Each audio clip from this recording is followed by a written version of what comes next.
Because, like, I can't even tell if I'm being messed with or not, because I just don't know. Go ahead and look up the trailer for Cars 3. You'll see it. Yeah, you'll see it. It's He dies right there in the trailer. they actually crucify him. Oh, wait, no, I have seen it. He becomes Car Jesus. Yes, Jesus. that's exactly what happens. Hi, everybody. How's everybody doing tonight? Oh, we're going. Cool. We're live. Hello. We'll do it live. All right. Oh, okay. This is going to be, okay, I'm sorry. I know we're going to get into it, but I just need to put out there that this is going to haunt my mind until I can get a straight answer, because I don't know if I'm being messed with or not about Lightning McQueen becoming Cargies.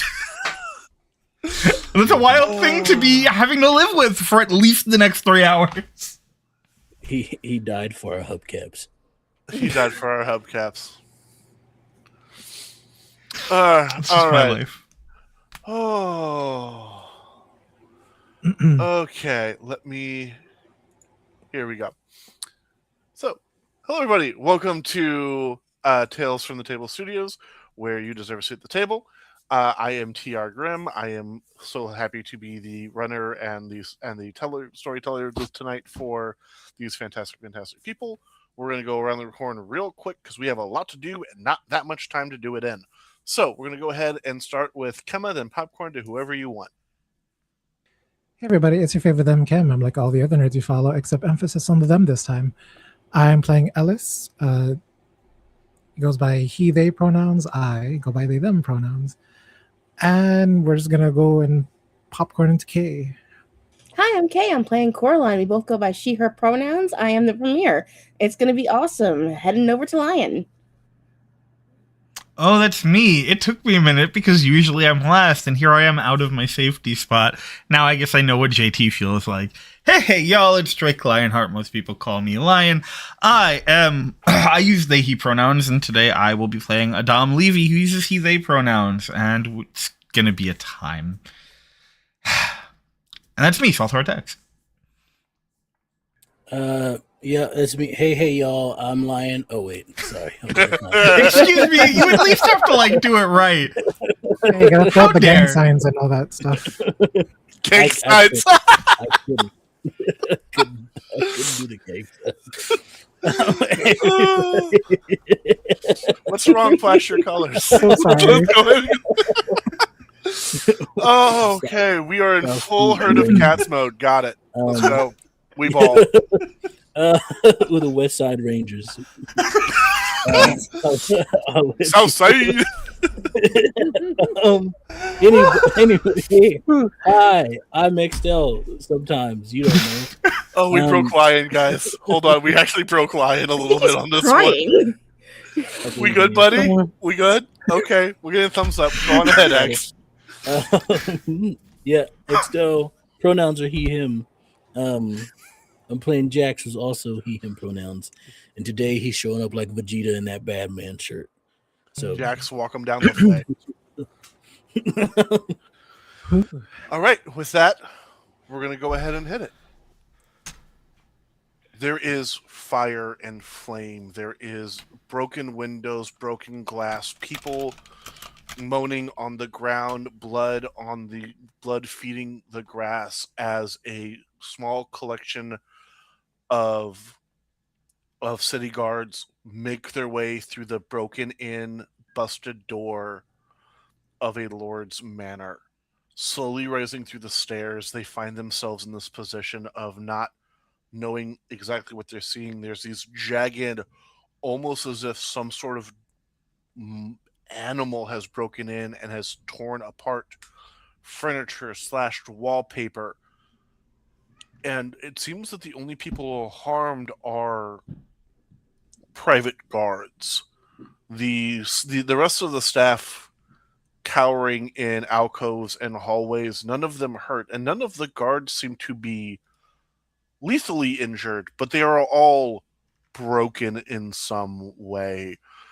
As they as they make their way up to the Lord's study, this again havoc done across the hall, paintings slashed, armor off of its stands, the door just demolished.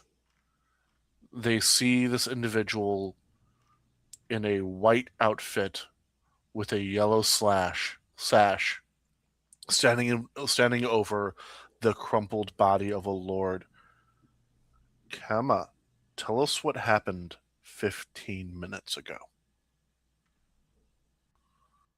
As night fell, Ellis entered the premises, stopped by the private guards of the Mavgrove estate.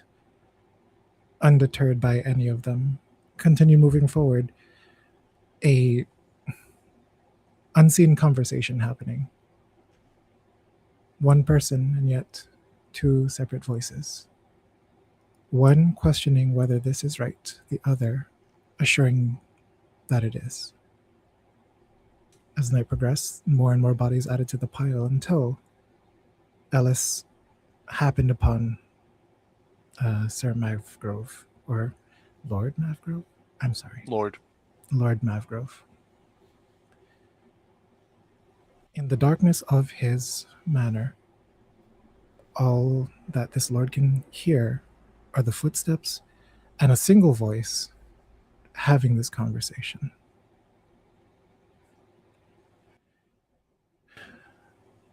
I'm really not sure if this is right. You are. Don't worry. A harsher punishment is needed in this time. Tell me, young judge, if left to your devices, how would you see this playing out? If he had learned his lesson, I suppose I find him innocent enough.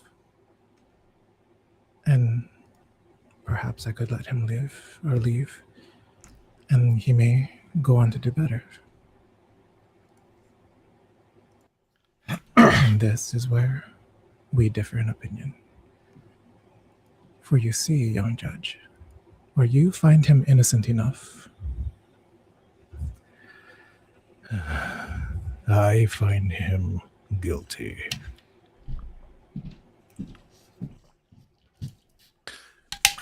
There is a knock X on your door. On Jax's door. It takes a minute. It's late at night, correct? It is very late at night right now. It takes a minute. They're probably waiting for like 3 minutes at least. All right, hold your horses. All right, I'm coming. For some reason, Jax is texting today. But I will open up the door, and I am very much in like a robe. Yep. And standing in front of your door is the Dwarven Commissioner of. Oh, there we go. Is the Dwarven Commissioner of the London Constabulary. She looks pretty miffed, I think is the correct word at this point. Is this one of yours? She points over her shoulder, and you see Kema. Silafay, Ambassador, what is the meaning of this? Well, what's happening? Thankfully, he didn't kill Lord Mavgrove. Oh. Or this would be a very different conversation. The actions he did can only be done by a knight, and since he is no knight on the known registry, I'm assuming he's one of yours. All right. Ellis, why don't you come on in here? Let me fix you up a room for you to stay tonight. It'll be more than a night. I am trying to keep this out of the press. No one needs this right now. I am remitting him to your custody. General Lefay, you have the right ranks and connections for me to do such. Keep him on a leash. There are 17 injured guards, probably thousands of pounds of damaged property, and no one's quite sure if the Lord will ever be able to speak again. That's not something that I have issue with, as Mavgrove is known to be, for all intents and turns, quite the monster of a man when it comes to many of his actions. I'm not going to deny that. But we are a society of laws. I can't have him running around like that. Keep him on a leash. All right. Do I know the name of this this person? I'm trying to find her name in my notes, and for some reason I cannot find her, and it is bothering me. I know she has a name. Gotcha. I just can't find it. In that case, Jax we'll say the name is filled in, but he'll say, "All right, Commissioner, just settle down. It's all right. No, it's not all right, but it's all right." You see her kind of suck on her pipe, and that fire kind of turns into this almost ochre orangish color, as if there's magic flaring through it. You know that if pushed, she is quite a powerful pyromancer, and she has her position because she can melt stone when she's mad enough. All right, Commissioner, don't turn that anger on me. There's no point in that. I'm not the one who gained it. All right.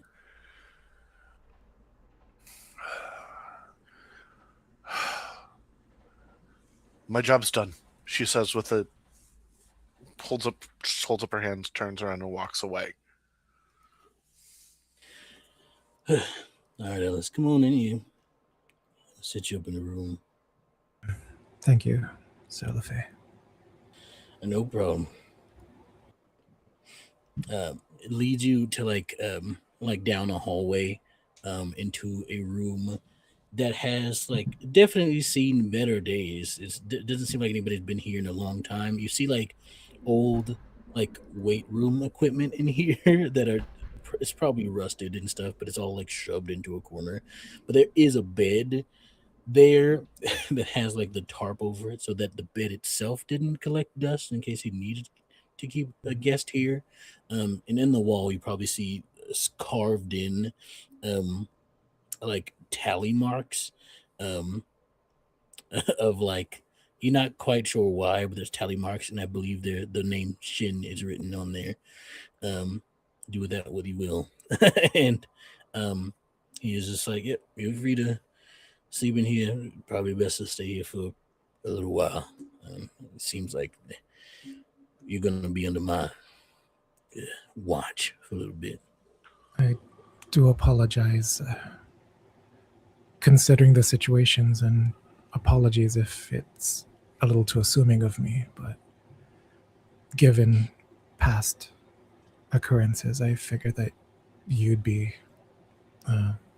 best that I visit you in this time rather than returning to the Levy estate. The Lord Margrave. Margrave. Yeah, Margrave. Can't speak anymore, huh?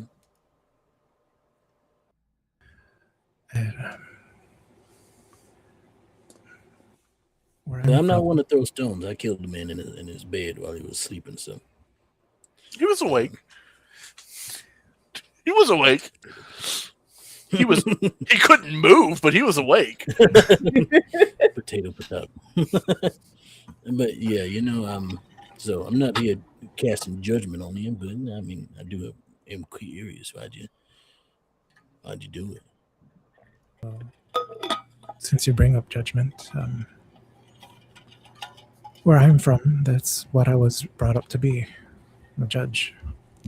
We have healers, we have those who study history and arts.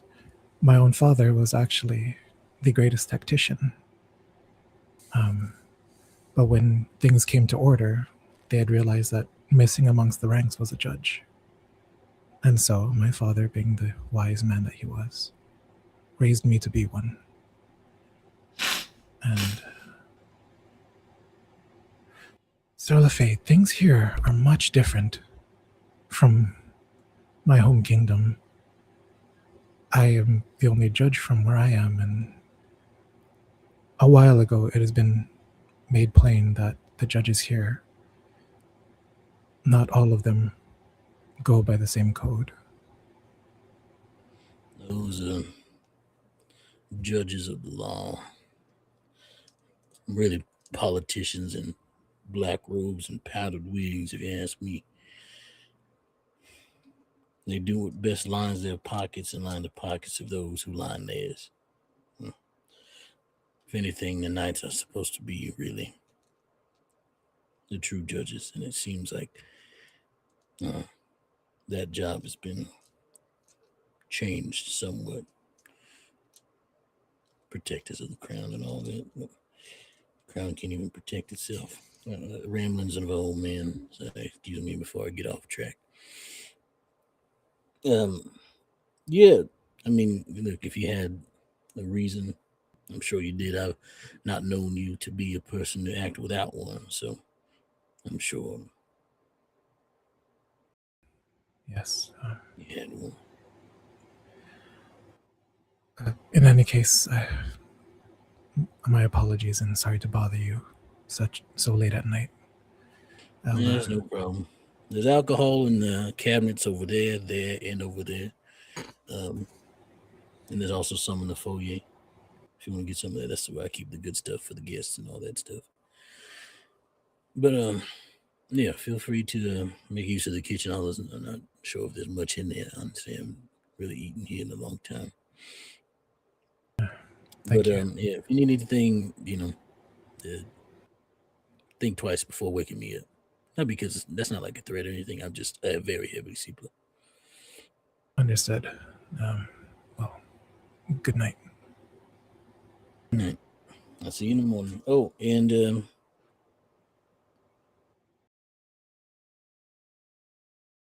no, it's all right.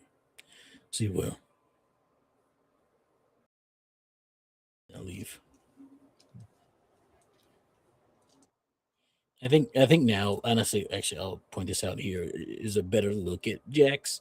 This is the development that happened technically in the past, so it's technically been like this the whole time. Technically, but it happened, anyway. The joys of playing with time. You can see that there's like a lot more scales on his body than you realize, very purpley and iridescent looking. And there's like, you can even see like this sort of sprout, like it's harder to see usually during the daytime because he has his hair done in a certain way, but you can see the sort of sprouting of like horns because now he just has it all pulled back. But like in like a ponytail and the protective like style while he sleeps. But you can sort of see the like small buds of like horns in his forehead. They actually would be a bit larger than you would have them be. When your dreads are down and your braids are down, they're covered still, but when they're up, they're actually very prominent. Just because it's been time since that change had started. Yeah. And so there they are, and you see them. But yeah, he's a lot more dragon-like in his human form. Fun distinction there than originally he leads to believe.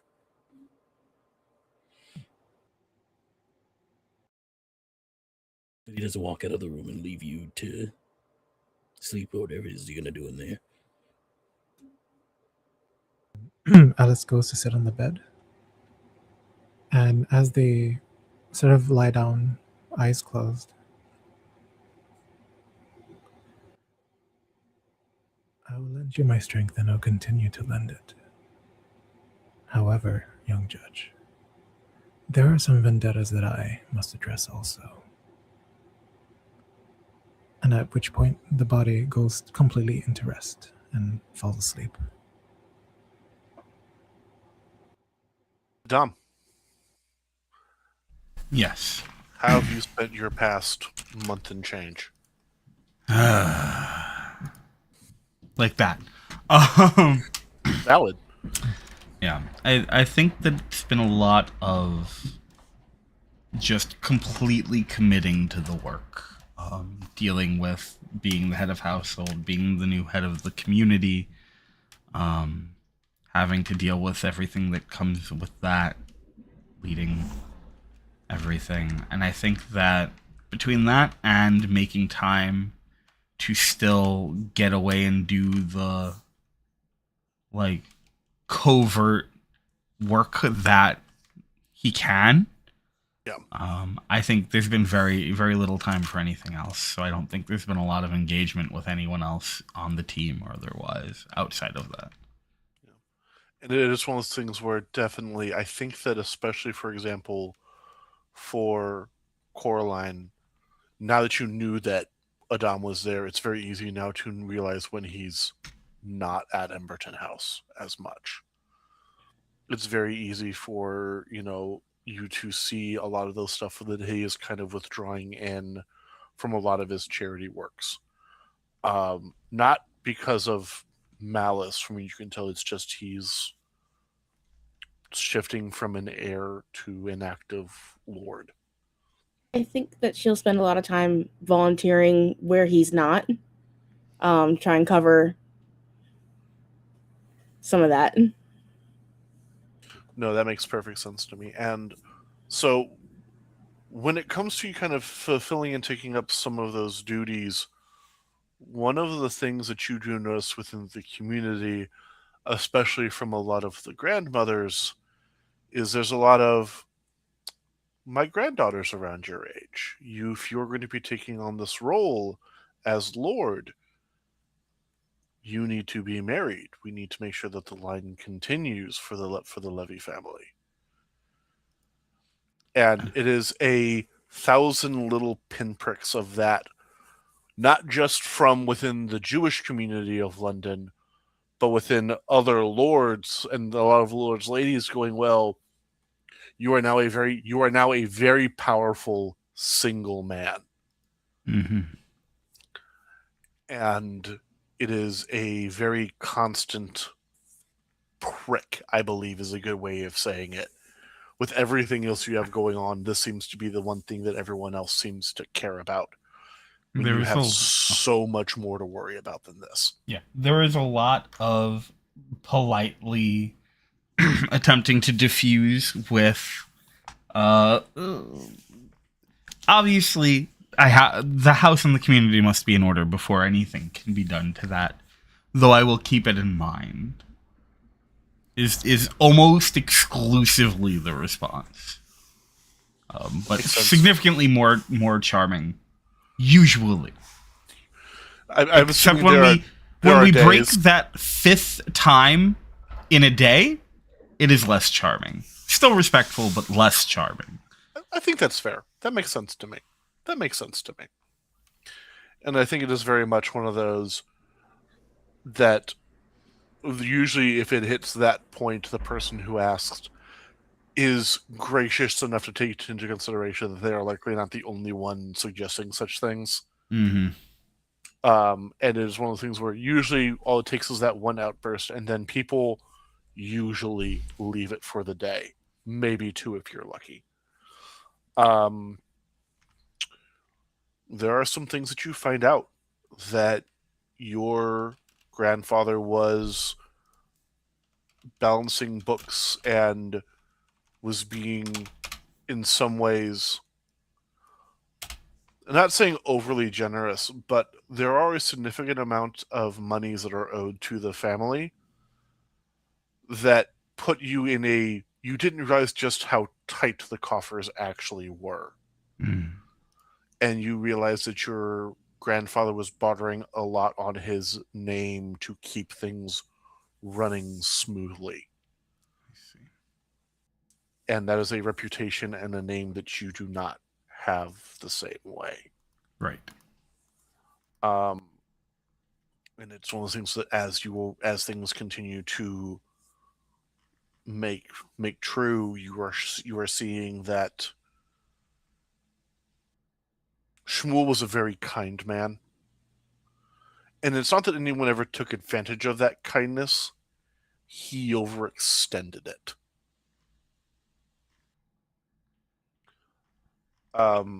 And you also figure out that you are now the center of a lot of political tension because a lot of people want to have you in their block.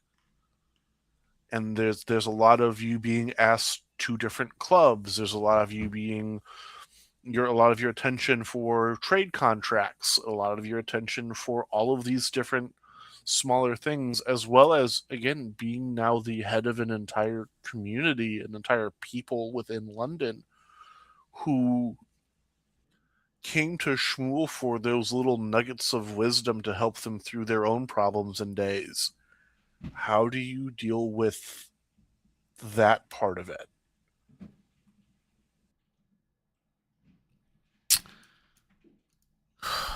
I think that's still being figured out. I think it's very much something that Adam is trying to take day by day. It's Shmuel would say that it's impossible to find an answer to this in a day. It's impossible to find an answer to this in a week. And I think that's very much the vibe, is when people come looking for something, Adam provides as best that they can. I think there is definitely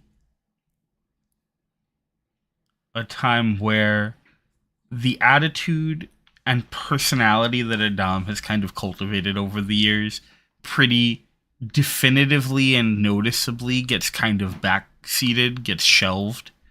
And there's a lot more of the sort of thoughtful, learned man that Shmuel was kind of in that. Who they present themselves to be and how they act now. And I think that one thing that does happen during this is there are a couple of instances where old acquaintances would call on you and then find you much less fun. Oh, certainly, yes. I'm sure that is probably one of the... I would imagine that that's probably the biggest rumor or talk about town regarding Adam or the Levy household, is that Adam is a lot less fun. I think that's the perfect way to put it. And yeah, it is 100% one of those things that I'm assuming over these months, over this time, Jax comes and does his best to assist Adam when possible. I think that if Jax does, there is always another excuse as to why he can't see you. There is always someone in the household who thanks you generously for your time and your efforts. And if you refuse to take no for an answer, we'll happily give you something that you can help with, but you know full well it's some kind of menial, like, nonsense garbage. But there is always an excuse why Adam is not available. And I think after the third time that Jax would offer to help, he stops. He takes the hint. Question: how long does it take for Adam to realize Kemma's not in the house anymore?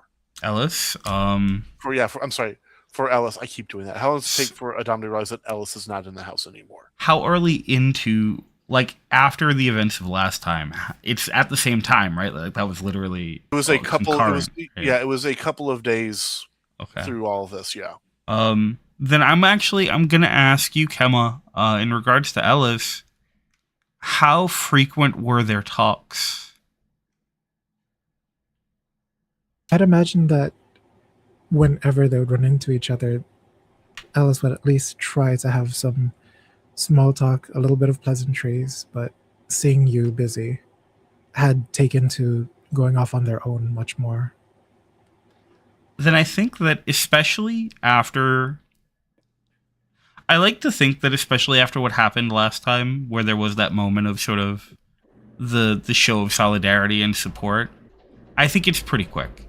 Okay. And I think that there is... I think it's one of the few things Adam would absolutely put a lot of effort into that isn't part of, like, regulating and balancing the house and the duties, is figuring out what's going, like, where...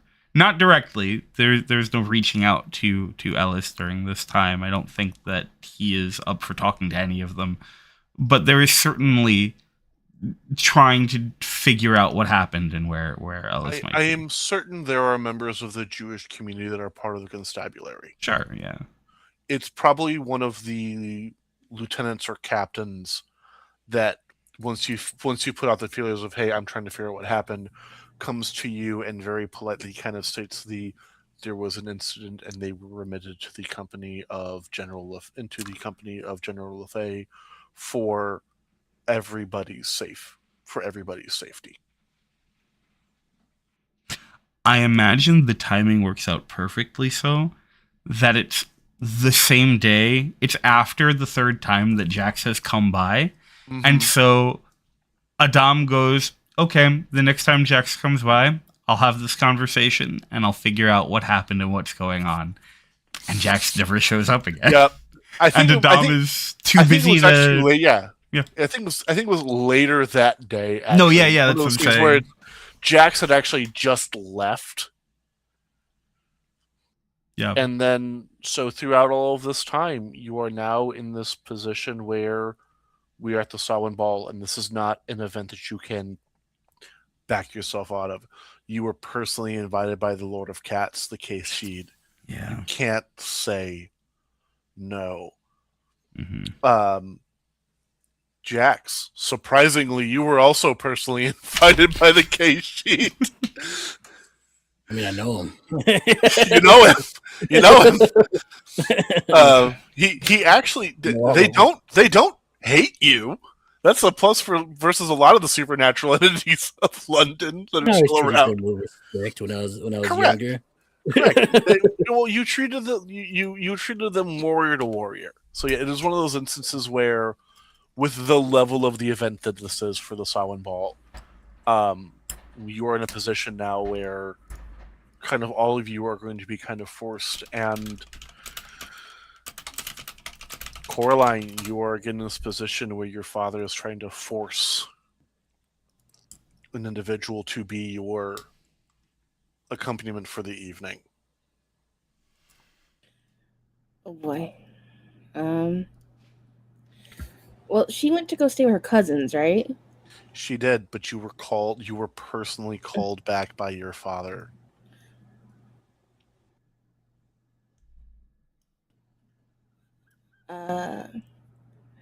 I think she's trying to see if her brother can just escort her as usual, and she'll see if she can talk to Adam again, maybe. And she'll put that in front of her father because that's the talk, that's the new thing. He's the new hotness. Yep. Well, and he does kind of look thoughtfully. Well, if you can confirm for me that Adam has agreed, that Lord Levy has agreed to be your escort for the evening, I have no issue with that being the case. Mm-hmm. A moment, dear father. Let me go and get that confirmation for you. Oh my! And she's just like, no one's heard from him. I don't even know if I can contact him. And she's just gonna like yank on her brother. Yeah, yes, sister. Have you heard from Adam? I've seen him around, bustling from meeting to meeting and place to place. I've had probably 15 words with the man in the past month, which is not normal. Usually they talk much more often than that. But it's also one of those things that Benedict has also grown up a lot, so there's no negative connotation for when Benedict says that. She's like, I need some kind of rescue. Let me go see what I can do.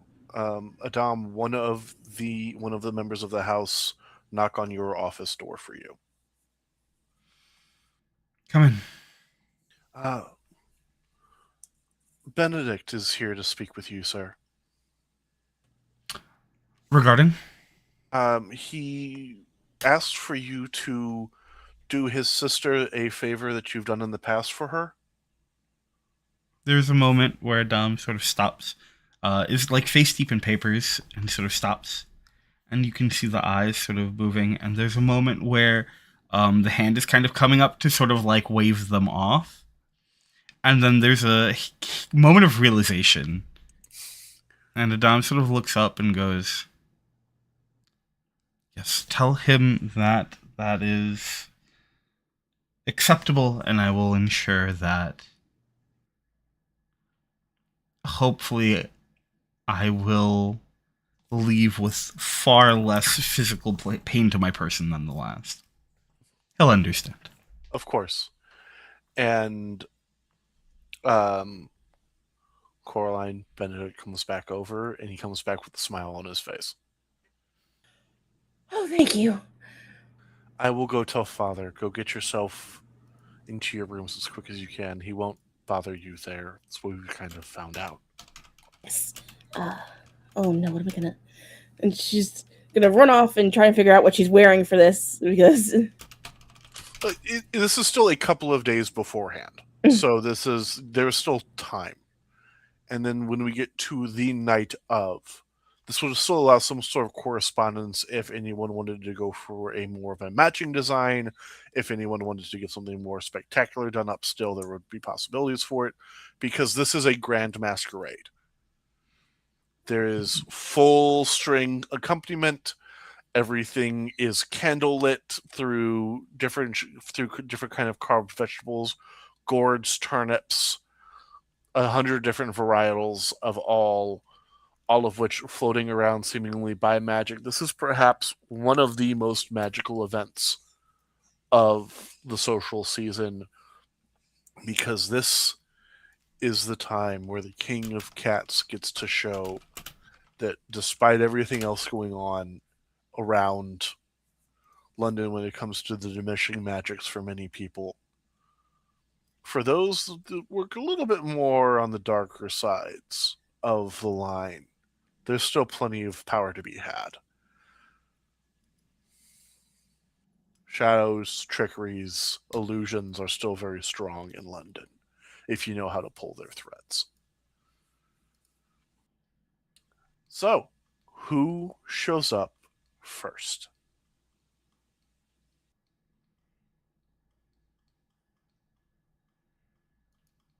You're muted. I'm Yeah, muted, you're yeah. Uncharacteristically, Jax does. Okay. Would Ellis be in tow with you? I was gonna say also, because before, if they leave separately, then Jax would say to Ellis,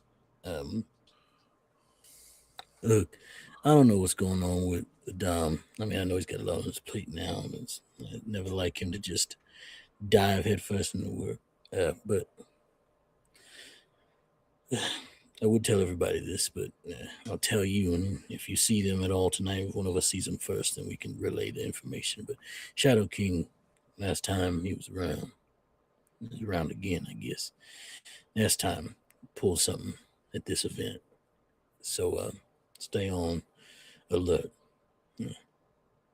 I didn't do the same thing twice, but possibly might do something at all here. It's a big event, a lot of important people, a lot of people we might want to take out. So just be high on alert. And if you could relay that information to either Coraline or Adam, if you see them before I do, I would greatly appreciate that. I'll be sure of that. I have a better idea of who at least some of the people that we fought against are. And if my suspicions are correct, they are, as you saw, very, very formidable. So be prepared. I'll do so. All right, I'll see you out there, and I'll put on my mask. And he's got, and I feel like it cuts back to as he steps out of the doorway from Ellis's room and like transitions to him stepping in the doorway at the event.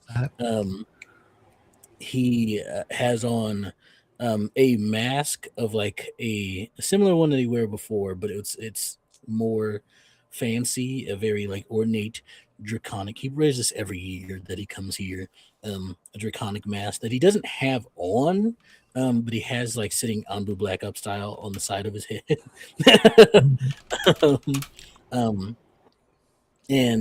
So it's like, is it on? Kind of. But everyone knows it's Jax LaFay. Yeah. And plus he wears the same thing every year, so the same mask. So, but he has on this really nice suit that is very. It's gems. They might be real, they might not be. Does Jax have money now? Yes. Could he afford real gems? Possibly. They also might be fake. But it's like encrusted with like essentially diamonds that are purple. And it's very, very nice suit. The pants are a similar purple, but not encrusted with jewelry as the shirt is, or the jacket is, I should say, actually, rather. And he also wears a similar purple tie with a white dress shirt underneath and black dress shoes as he steps through the doorway. And as you step through, you very quickly see, again, in their more humanoid form, still not very large as an individual, they're built like a small sword. You see the Keshid in a fairly androgynous face this time. You know that every couple of years, the Keshid kind of changes how they present themselves to the world as large in their human form. They went for a very androgynous look this time. Um, Done black and kind of very cheekily as a black cat, kind of intentionally playing into the joke a little bit. And much like you, also has their mask a little bit off to the side. You do see they do have a couple new scars. It seems like someone might have tried for their throne and didn't. You know how these Fae work, and if he's still on the throne, you don't want to see the other guy. And as you kind of walk in, they raise a glass to you. Just take a sip, set it down, reach over, pat their spouse's hand for a moment, and kind of slide through the crowd. LaFay, there you are. Catchy, this is a pleasure to see you again. As always, I hear that you're fighting a Shadow King again? Paradox King? What's... It's a whole thing. I thought we got rid of him the last time, but it's a work in progress. Yeah, I'm making sure. I'm gonna be, taking a look around, make sure it doesn't try to do anything this time, like the last time. Well, But, I have my guards on high alert already, and no offense to most of the human lords, I trust mine more than I trust theirs. I mean, that's fair. Points to the scar. I'd hate to see the other person. Well, you know how it is. You get a little bit older, and every young kit in the fucking city thinks that they can take your throne from you. Oh, don't I know it? A couple weeks back, months. Time is a flat. Time is relative. You're getting to the age where time becomes very nonlinear for you from your point of view. Yeah, a lot of warning you now. Similarities in the past I see coming around again. It's kind of weird, honestly. Like it's kind of like history repeats itself. Anyway, you have no idea. But yeah, someone tried to poison me a couple months back, and I heard about that. That was one of the dumbest things I've heard for quite a time. And he kind of leaves you to the side, putting a glass into your hand as he grabs another one off of the table, as the two of you old war horses kind of go off to the side and badmouth the youths in the way that only a couple of old soldiers can. Who do you think is next getting to this soiree? Yeah, I think that would be us. I will say that when Adam does come to pick you up, there are a few noticeable changes. The first is that there is certainly deeper bags under the eyes. That was never really a thing before for Adam, but it is noticeable. There is some darkness there, some weight. The other thing that is very immediately noticeable is that there is now a short but full beard where there wasn't before. There are small patches in it. It's only been a month and a half, but it is there, and it is clear that it will probably be there for quite a while, if not forever.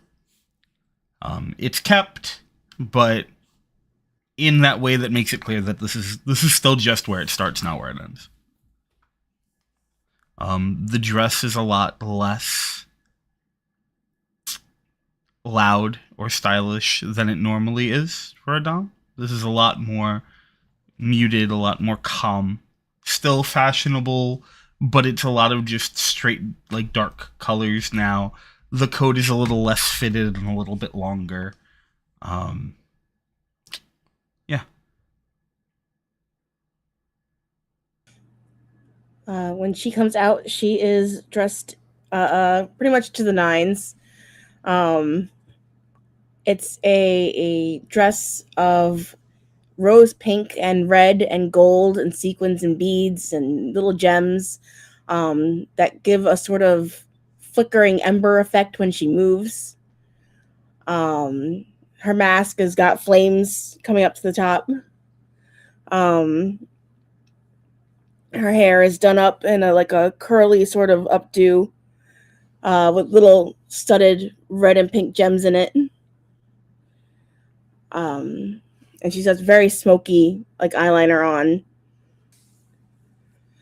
And when she sees you, she's, thank you for doing this.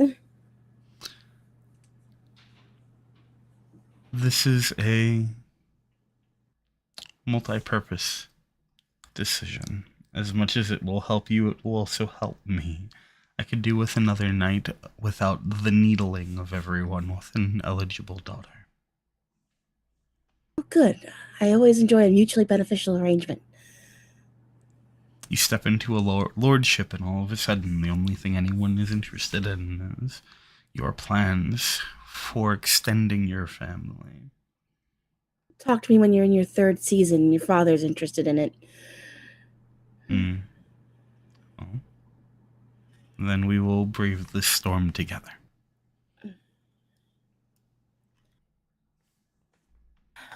Very well. I promise not to step on your feet this time. I have no issue with you stepping on my feet as long as you can ensure that your brother will not punch me in the face again.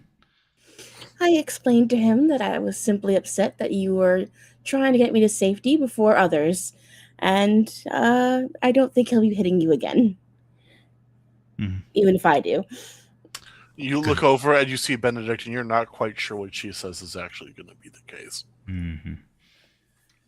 I suppose we'll just have to wait and find out, won't we? Indeed. After you? I do believe that that is the inverse of how this is supposed to go, and we are going to be watched closely. So we will have to make the best of it after you. Very well. And as the two of you enter into the fray, it is often known that the Samhain Ball is also kind of the one event of the year where everyone kind of lets their hair down just the smallest of bits. Oh, that does remind me. The back of her dress is cut, like, not incredibly scandalously low, but lower than is normal for a lady. So when she walks ahead of you, it's just a little bit like, oh dear, oh my. Perfect. We love it. Adam, you do notice that a couple of the jackals, we'll call them, do catch that attention also as they are languishing by the door as they usually do. Oh, of course, of course. And as you go in and enter, you see that there are more scandalous dances. There are even tangos being done across the dance floor, quite scandalous for this time, as it is much faster music, much closer dancing, as is often allowed. But as you look around, you see that LaFay is here before you guys. He seems to be over speaking with the Kashid themselves. You don't see Ellis yet, as the two of you kind of make your way through, but there is quite a bit, and there are certain people who start to mutter and rumor that this is the second major dance that the two of you have attended together, and that rumor that Adam Levy has perhaps was supposed to be there to help sort out the riffraff. Mayhaps the riffraff has found his way. Hello, Cat. Has found his way into a better position for it.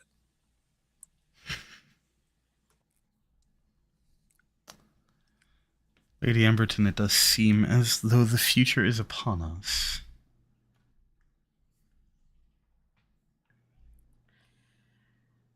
Well, it's a night to be entertained and entertain others if you want to hit the dance floor. Interesting. It was strange enough when you asked me to dance at the last event, and with such questionable forms of dance now, for you to be so quick to jump on it. One must wonder.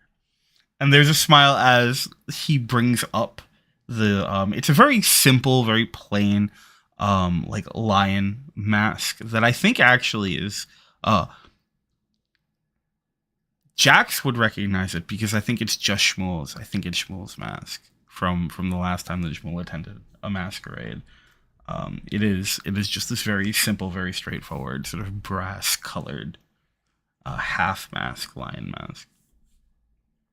And then he offers his hand. I think she blushes just a little bit and she takes his hand. I need a footwork from both of you as you step off into the dance floor. Yeah, we love that. We're all my sort of here jam. for that. And that's a 4. Hey. This is also a 4. So the two of you both of you hit the dance floor and you're off. This is a rapid song. You are moving together. For a pair of individuals who have not tangoed together before, you are very quick, having probably in part due to having fought together on a couple of occasions by this point.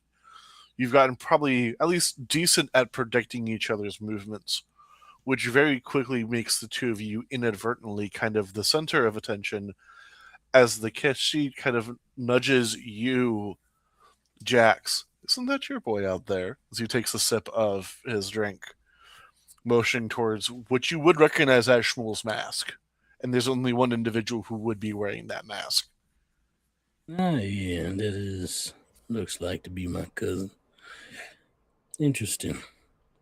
I got a flashback just now. I took a hand through the chest for his grandpa last time. Well, first time I came to one of these. Well, to be fair, you haven't had a hand through your chest since. That wasn't consensual, at least, from my understanding. Hey, it was a good fantasy of mine to have a hot vampire lady run their hand through my chest. So, I mean, it is quite an enthralling event. He kind of chuckles a little bit as he takes another sip. Well, my goal is for no one to have appendages shoved through anyone else's bodies. We'll see if that holds through. If that hot vampire lady shows up again, surely I would better like to run. I will warn you, and I pray that you have the common decency and sense to run. I'm much tougher now. Maybe it'll be tougher for her to run her hand through my chest. Perhaps we should see. She's much older now, also, and from my understanding, she's taken over a little bit more of her uncle's lands. I would not recommend poking that particular bear again, Jax LaFay. All I do is poke bears, catch sheep. You know me. He knocks back he knocks back his drink, laughing. And kind of as this kind of all plays out, Kemba, where's Ellis? Ellis has been skirting outside of the ball, not really making themselves known.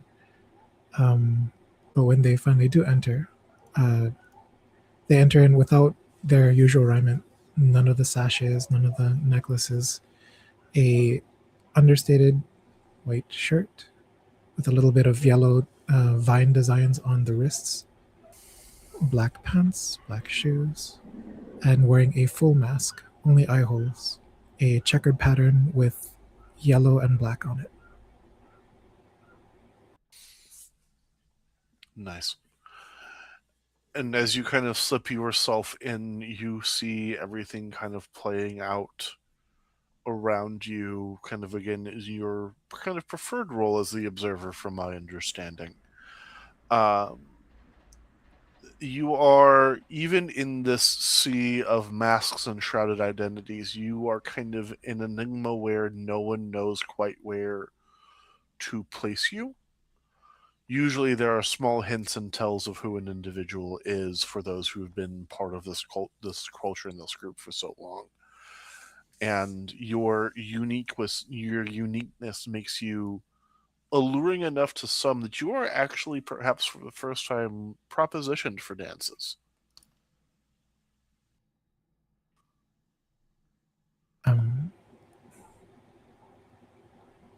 As someone who is unfamiliar with the culture, would Alice know whether they can decline a dance or not? So the rule of thumb, and this is something that probably Adam would have, because I think Adam kind of touched on some of this for the first ball. It is impolite to turn down a lady requesting you to dance. But if a gentleman asks you to dance, it is within your rights to turn them down. In which case, I accept any dance offers I receive. However, staying very quiet during the proceeding.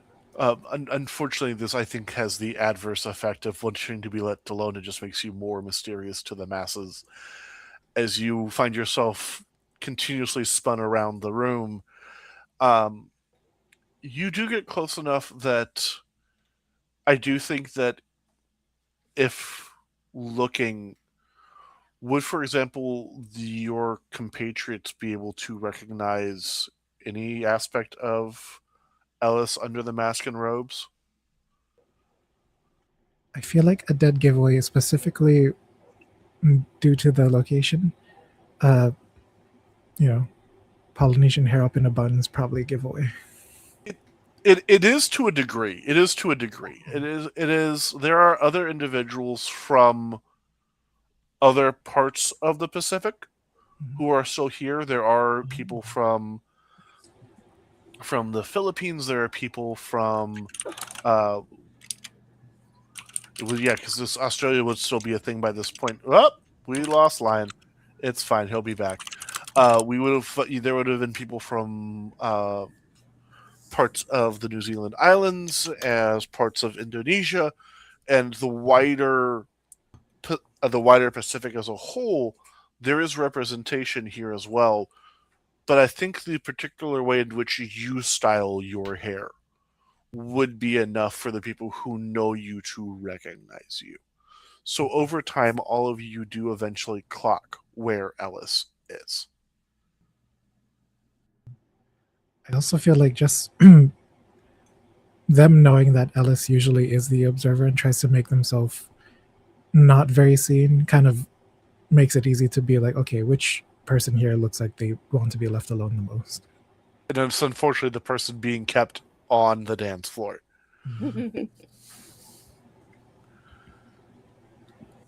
And as this all kind of plays out, at first everything seems fine. No one seems alert.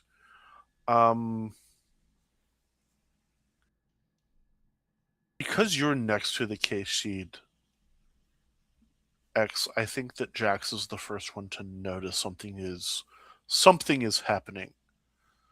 One of the guards comes up and whispers something into the case sheet's ear, and you see them kind of stand up a little bit taller for a moment, down their drink, sit it down. There's something I need to attend to. Can I trust the ballroom to you? Sure. Anything you assistance with? I don't know yet. I'll send a runner if it is. All right, keep me posted. I'll take care of everything here. He pats you on the shoulder as he walks past. Has everyone, once they figure out where everyone else is, has everyone been kind of trying to keep an eye on everybody else, at least in some manner? I Yeah. try to catch all of their eyes at some point. Mhm. Like I do try to like catch their eyes and sort of like give a nudge to like come over here. If they do or not is up to them, but that is what Jax tries to do. Because I think. Oh, go ahead. I was gonna say, I think after we finish whatever dance we're doing, when we catch the nod, Adam would point it out, knowing that you've already noticed it, surely. I think we should probably at least go say hello. Of course. You should absolutely greet your troublesome cousin. Yes. And Ellis, I'm assuming that as soon as that dance ends, you finally have your excuse to leave the dance floor, and you happily take it. Yes. As the four of you kind of converge on Jack's location, there's a rumbling. The chandelier shakes. The illusions that make the lights look like they're floating flicker for a second, and you're able to see the wires and strings on which they're held. There's this momentarily flicker of the magic not working right. Yeah. Two things. One, if we're like spread out, They were making their way towards you. Yeah. So I motion for them to move faster, and then two, I'm gonna try to throw some magic out to sense something. Something. I think I'm looking for specifically signs that I know of the Shadow King. I'm not entirely suspecting this is the Shadow King because there are numerous people, it seems, that are up to things, given the talk we had with Merlin at the start. But like, essentially, I'm trying to rule out if it is or is not the Shadow King, because that definitely will change Jax's mood. As you throw out that bit of magic, you feel something take a hold of it and almost use it like a cord, as popping out of this wave of magic you put out, popping out behind you. I need you to roll either a vigor or a footwork for me real quick. Wow, we'll do vigor because I'm more likely to succeed at that, I feel.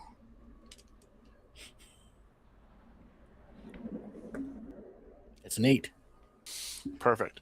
You are able to shift using your scales to take and redirect the blow just in time to see one harlequin mask.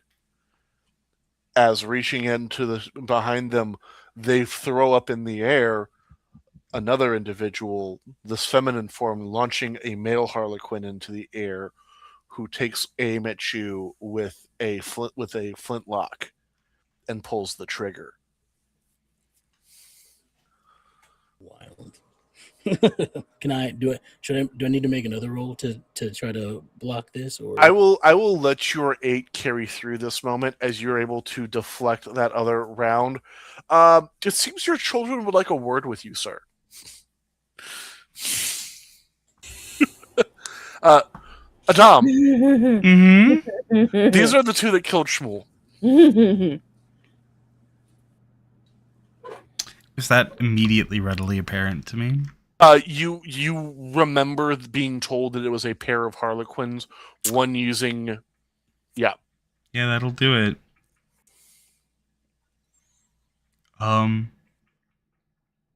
I think two things happened very quickly.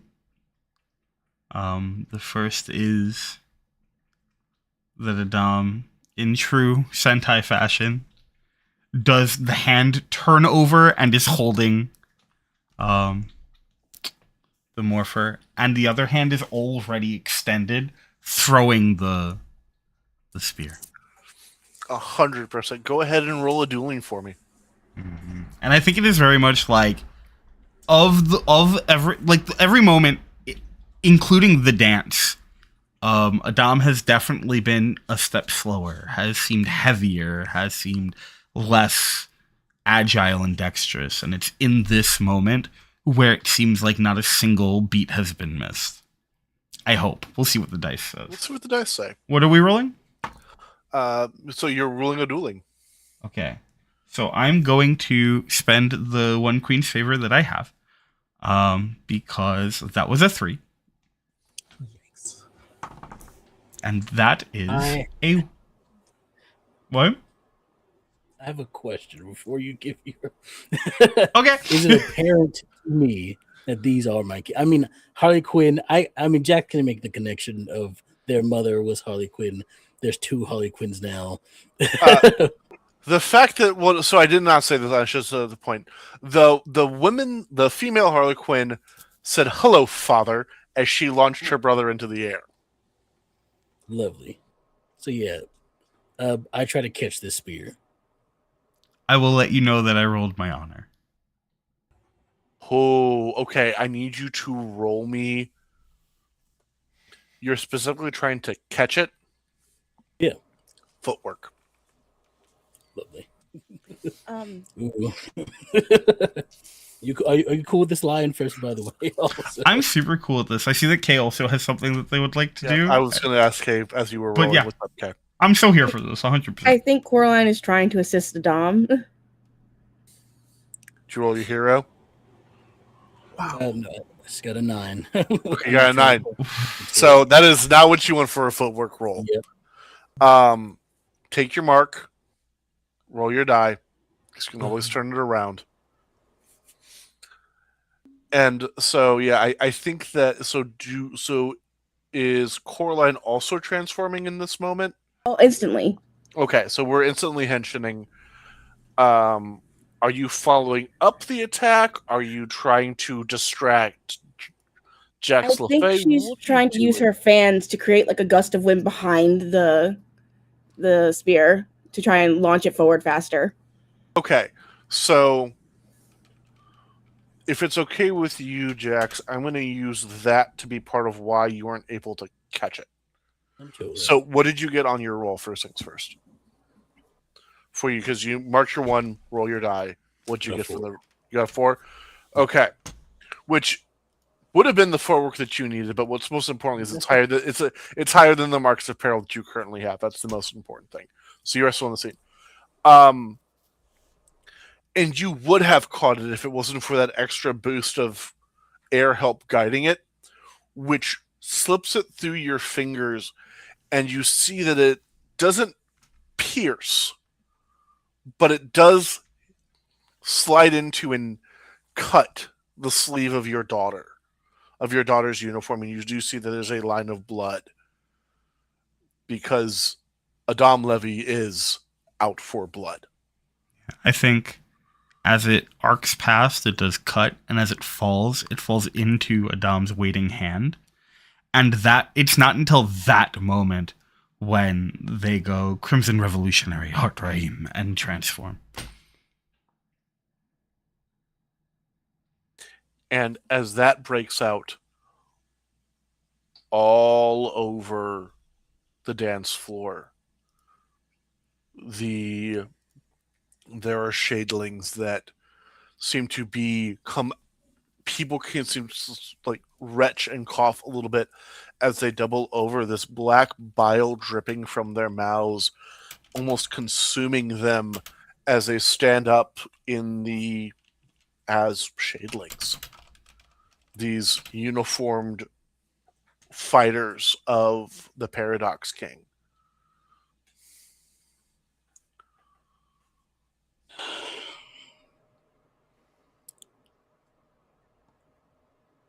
What are y'all doing here?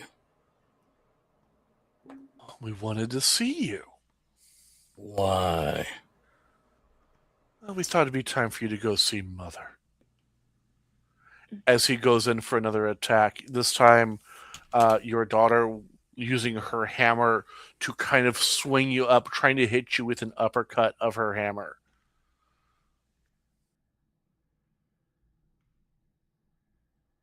I'll try to tank it. Roll me a vigor. So these are, especially working together, just so you know, they are a general working together. So this is... Yes, an 8.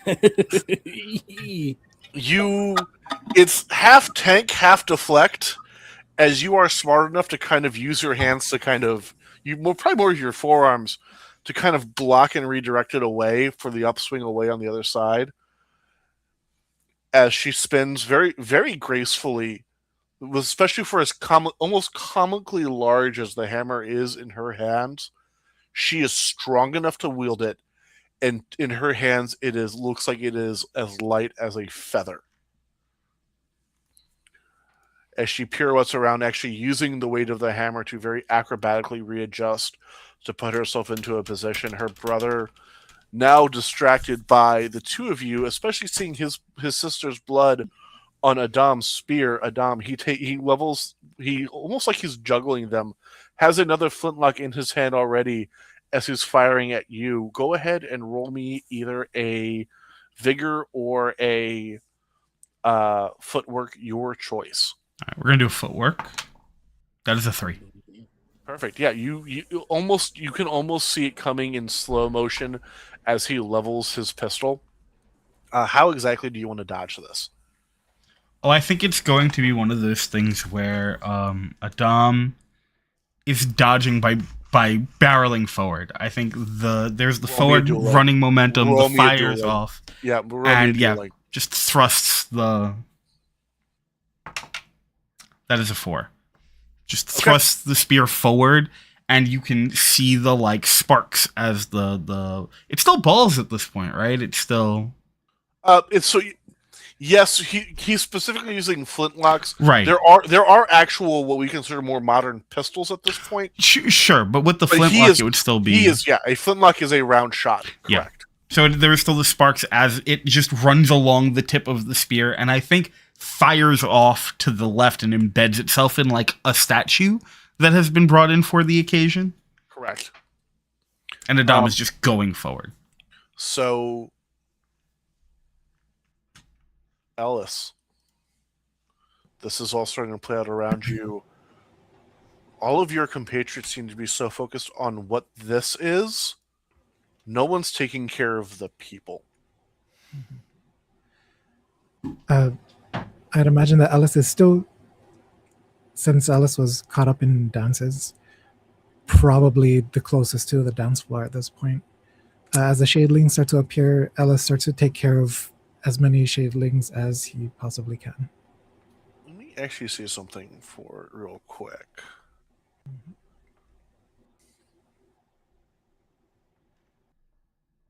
Yeah, actually, that is a 6. So you actually, as you kind of bow your head and turn away, what kind of catches your attention is the coughing from the person who you just left, as you see the individual who was very polite and very kind during the dance kind of doubles over coughing. You see this moment of horror on their face as you see them transform into a shadeling in front of your eyes. Kind of it happens so quickly, there's no way for you to stop it. You don't understand the apparatus by which it works. But one moment they were this very kind individual, and now they are this entity in the control of the Paradox King. And they draw a saber and try to stab you.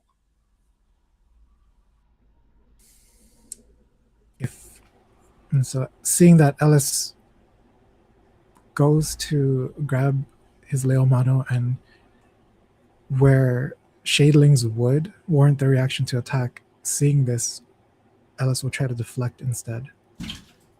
Okay, roll me a dueling. Roll a 6.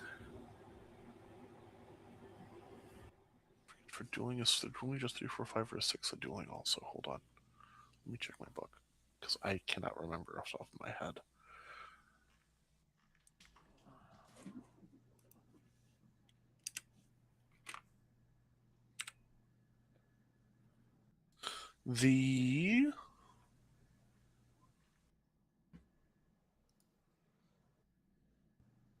Where did it go?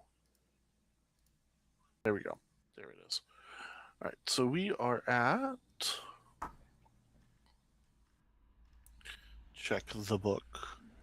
So I cannot remember for the life of me. Usually I'm pretty good at actually remembering what that is.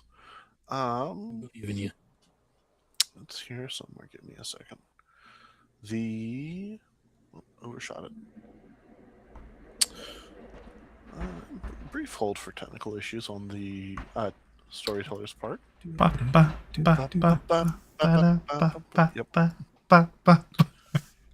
And for some reason, it doesn't want to load quick Hey, enough. we're getting juice.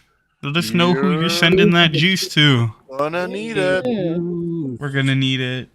You're We're desperately gonna gonna need need it. big Okay, so yes, dueling is still within that bounds. So yeah, you move and you pull the deflection. Are you going for like a disarming or just deflecting in this moment? Would like to disarm, but for the most part, it's just the shock of realizing that shadlings are these random civilians. Just These are really just- throws up. Yeah, these are just seemingly random townspeople. And I think that part of why the disarm works is it hits that kind of core memory, because you would have been taught as a judge to disarm. And I think this is just intrinsic footwork, knowing where to put the Leomano, where to put your body to leverage. Specifically, it would be backhand catching the saber between the teeth of the Leomano in order to catch it and toss to disarm. Yeah, and then with that toss, you see them take a couple almost like robotic steps back and reach for the rifle slung over their shoulder. And it's this moment of, again, you're struggling with this revelation of what these shadlings you've been disposing of are. As all this kind of plays out, you hear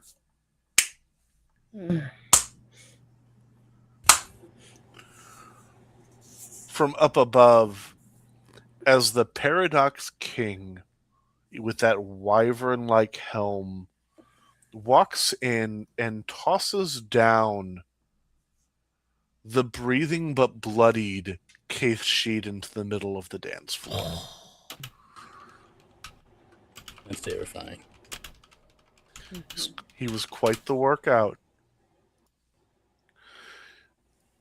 He even was able to scratch me as he pulls out this sword.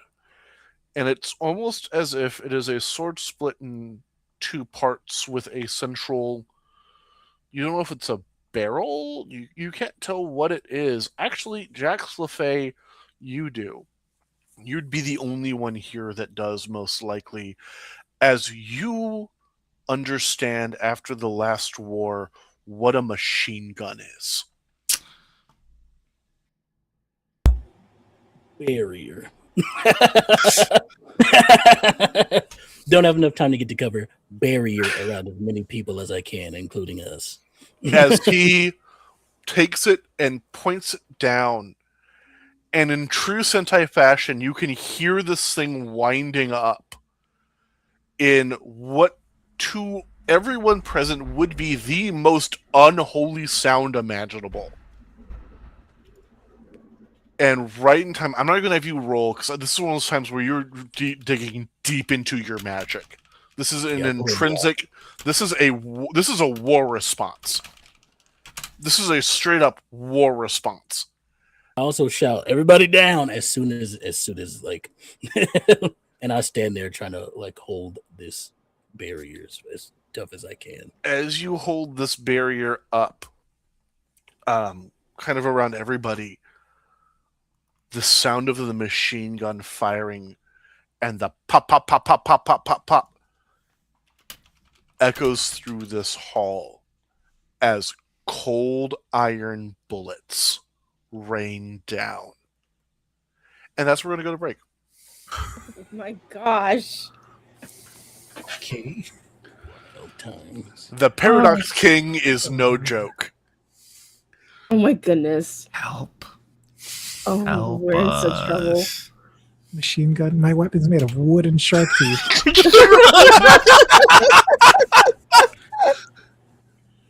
Welcome to the turn of the century. Welcome to the turn of warfare is about to get very different. Warfare is Oh, boy. yeah. The first instance of more modern warfare was the last war that Jax LaFay was a part of. I mean, that's okay. Our suits are made of Sentitanium, right? Right, right. I am titanium. Yeah, you know, just the fact that they're cold iron bullets doesn't mean anything. It's fine. Yeah, it's Well, it fine. hits your suit and it explodes, and you go a little bit, and you're fine. Exactly. Yeah. Mm-hmm. Yeah. Bullets are just bludgeoning damage. It's fine with a little bit of explosive. It's a real good thing Jack Slippy has an earth element now, so like the barrier is just like the marble of the building, just like shifting and pulling up. Just everybody in their armor, like, oh, everything's gonna. Would you look at that? There's a hole in my There's a plot hole. armor. Wait a second. Where did that come from? Whelp. All right, we're gonna take about 15 minutes. Go grab a drink, use the bathroom, stretch our legs, do the things we got to do. But we'll be back, and you should be too, because we have a whole second half of whatever this nightmare situation is to go. So we'll be back soon. See you then. I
And the nightmares continue, but we must persist.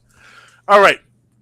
So, yeah, you guys are now in the unenviable position of someone with basically a machine gun has the high ground in a locked box with you guys.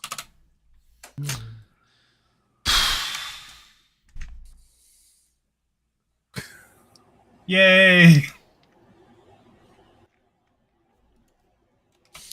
And, Jax, just so you know, just because you're holding up that barrier, do you put all of your attention into this? In this moment? Yeah. Great. So so go ahead and mark down 2 marks of peril for me as you get rocked by your daughter's hammer slamming into your side and sending you flying.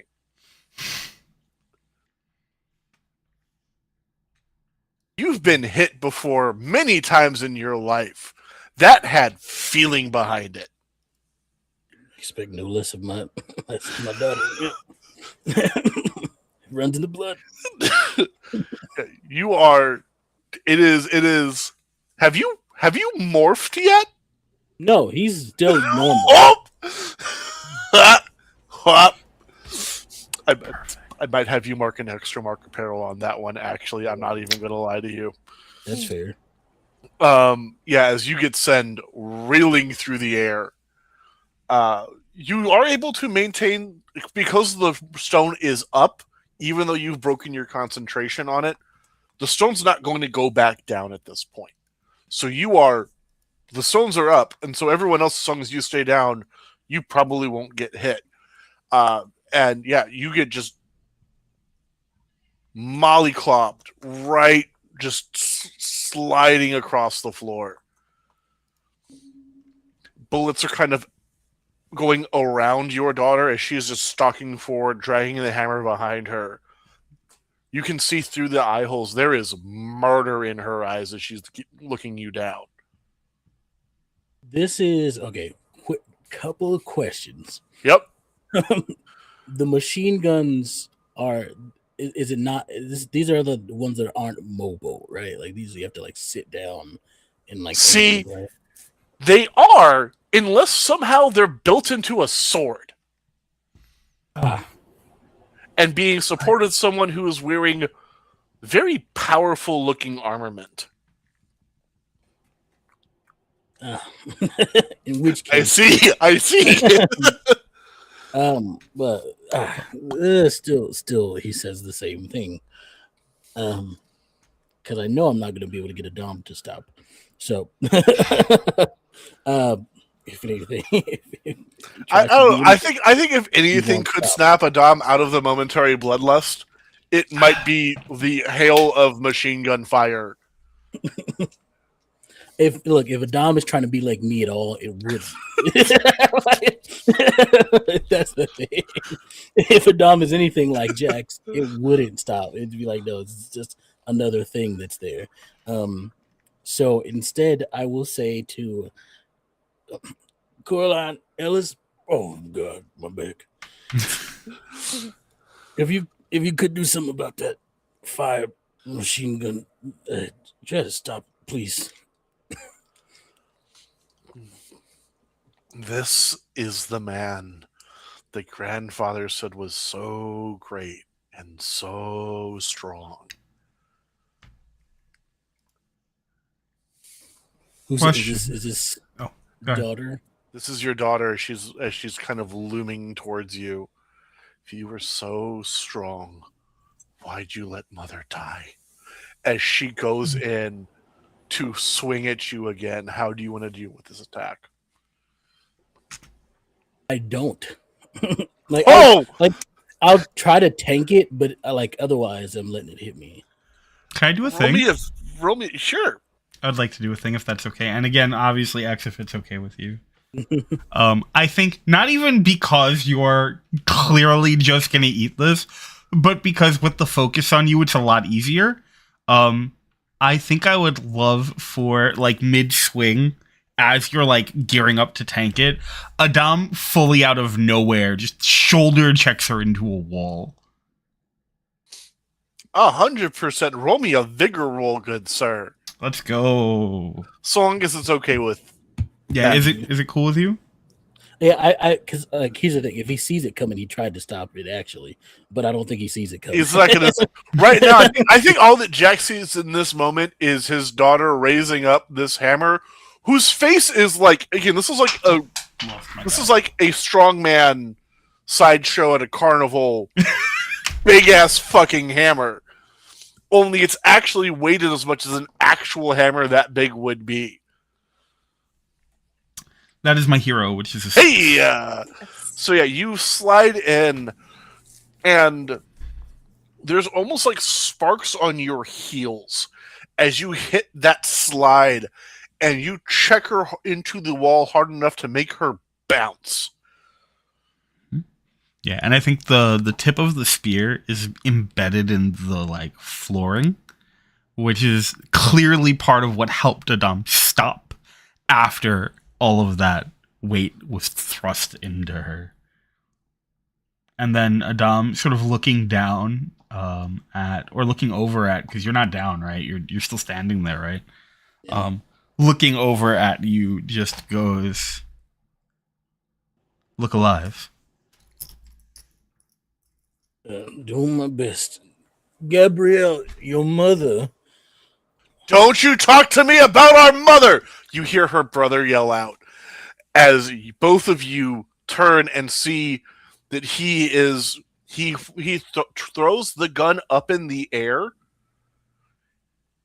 and then it's, for some reason, it's a sword that he catches, and you look over and Gabrielle is gone. Yep. Well,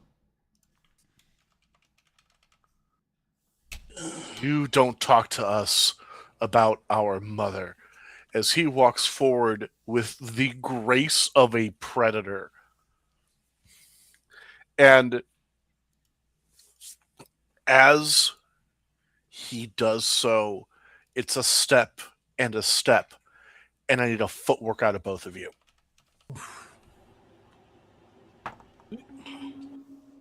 Oh, 3. Okay. I got an 8. Okay. So you are able to, Adam, kick the heel of use your heel to kick the blade of the lance back up just in time to parry off of the first strike. The second strike is when he appears right behind Jax, skewering him right through the arm, missing his target. He was aiming for your heart. What's wrong, old man? Too scared to fight?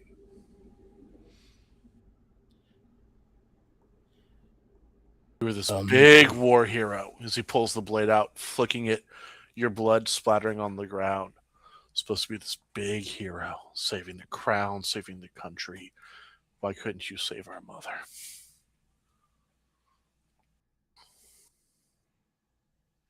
It's just a hand that goes on his shoulder, and as I like go to take a step, like almost past him, and I say, "I was trying to save you from her, actually." And then he falls forward, flat on his face, unconscious because I failed my marks of barrel roll. oh no! Whoop. Whoop. All right. Jax is down. The three of you are standing. There's a pissed off Harlequin with a sword, a missing sister, and the Paradox King is up on the balcony, machine gun firing down. You do hear it winding down. It appears this thing can only go so long. Children, are you done with your meal yet? No, sir. We're about to finish it off, though. Adam, do you have an action? You see him rearing up to use the sword to strike down Jax as he's face down in this moment.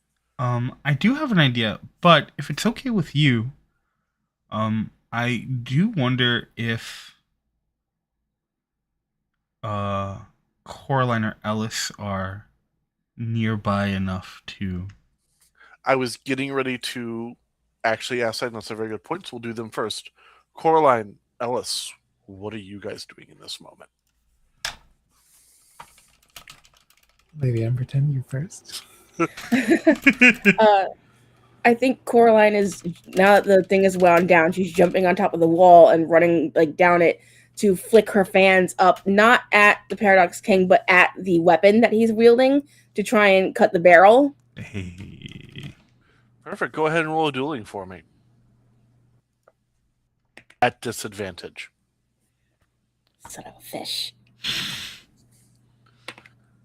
That's a 3. I had a 4 and a 3. I was very excited, and then you had disadvantage, and I went, no! No, that's fantastic. So, okay, hold on. You said a dueling, and we are. Let me go ahead and see. So, okay, unfortunately, we're doing a dueling.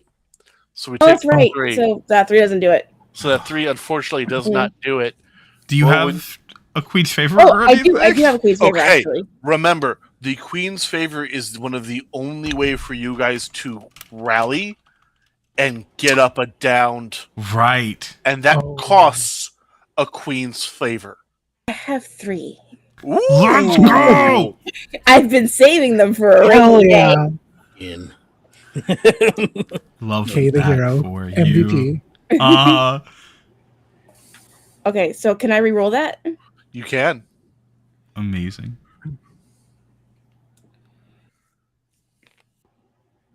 That's a 4. And I have to roll it again, right? So you do have to roll. So I will, in this instance, allow you to just re-roll the last die rolled. So this is still the disadvantage. Are I not a kind and benevolent DM? That makes it my hero then. Correct. Oh, nice. So as you go and as you flick, you are going to cut. Something about this weapon will not break. You know the kind of magic you pumped into those fans right before you threw them. That should have melted the barrel of this thing off. But it did deflect him. You hit it with enough force to make the Paradox King kind of have to shift his entire body behind to keep a hold of the weapon as he uses the force of your hit to spin it around himself to get back in control of it. Of which he spins and kind of gets himself righted, now holding it again, almost like a claymore, pointing the blade of the 2 points of the blade right towards you, as you are now his focus. Yeah, fair and reasonable. Ellis.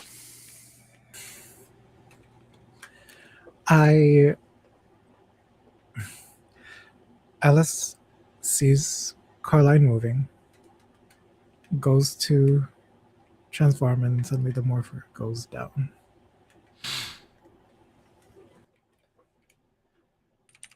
It said that there are vendettas that I have to take care of. This is going to be one of those times. And just with left hand forces it open, and the transformation goes. Slamming the Leomano, now power charged into the sort of chainsaw variety, uses it to speed towards the twin harlequins that are currently accosting the knocked out Jax and Adam. Mm-hmm.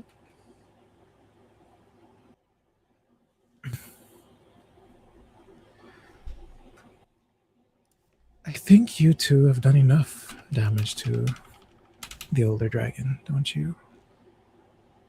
He still breathes, doesn't he?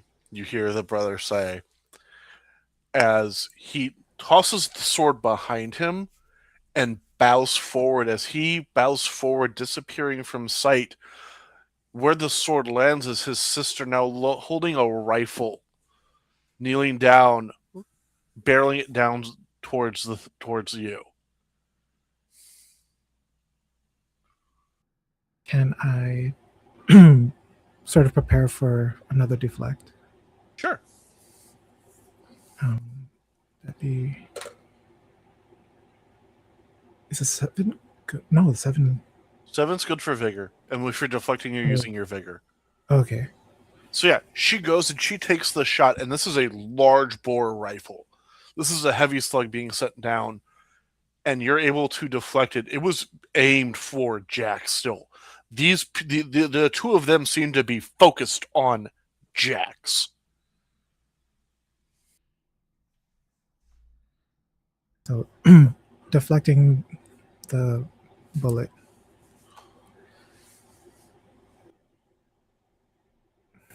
Red, why don't you help Rose up there?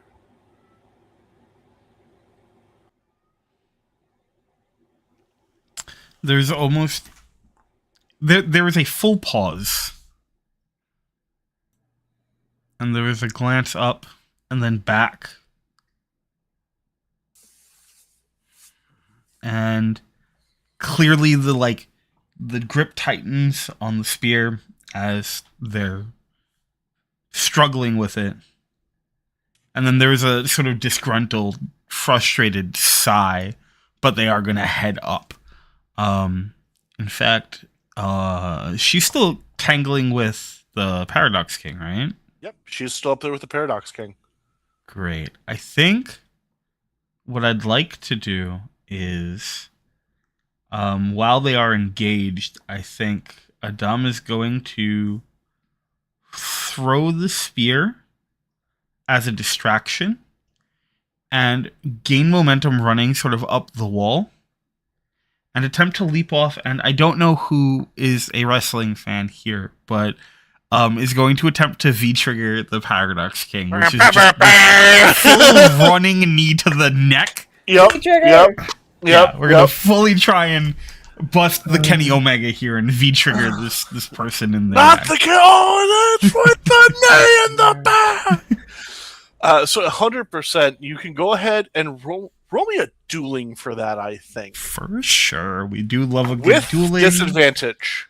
Damn, because that first roll was a 6. That's my hero. Believe in you. The second roll is a 1. So it's my hero and my honor.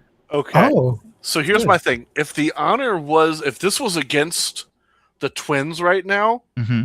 I'd give it to you. Okay. Against the Paradox King who's wielding Excalibur, Mm-hmm. I don't think I can give you the honor on this one. Oh, Okay. excuse me. Then I'm gonna use the juice that I got not too long ago to reroll my honor. Hey. Okay. I believe in you. That's a 4. Nice. So yeah, you toss up, you go, having nailed them both. You go in, and he dodges the spear, spinning around, realizing he's fighting on two fronts, just in time for your knee to hit the back of his neck, but he doesn't buckle. I imagine that as I make contact, there's that solid hit, but because he doesn't go down, he no-sells it. Very much Adam sort of tumbles over and falls into that sort of 3-point stance, skidding back a bit. Yep. And I think you skid almost even to Coraline. Okay. Yeah. Now the two seems like now a the cool two of move. you are shoulder to shoulder against. Now then, this is gonna be fun. Maybe you can entertain me more than the old cat did. Jax, you are in a land where everything is kind of grayed out. You open your eyes, and Keshid is kind of standing there, arms crossed, standing over you. You realize that was anticlimactic as all hell. Does it look like I'm going to fight my children, Cat Sheath? I've had to. Live long enough, you always have to. I'm not the same as you. No, you're not. I thought Shmuel was a brother to you. It was. And you're going to let his killers just run around free? I'm not going to kill my children, Cat Sheath. I'm There's a not saying time you I have give to. my life for them. I'm not going to kill them. I'm not saying you have to kill them, but you're going to let them run free. You can imprison them. There are ways to strip them of their powers and leave them alive. You, out of anybody, should understand that.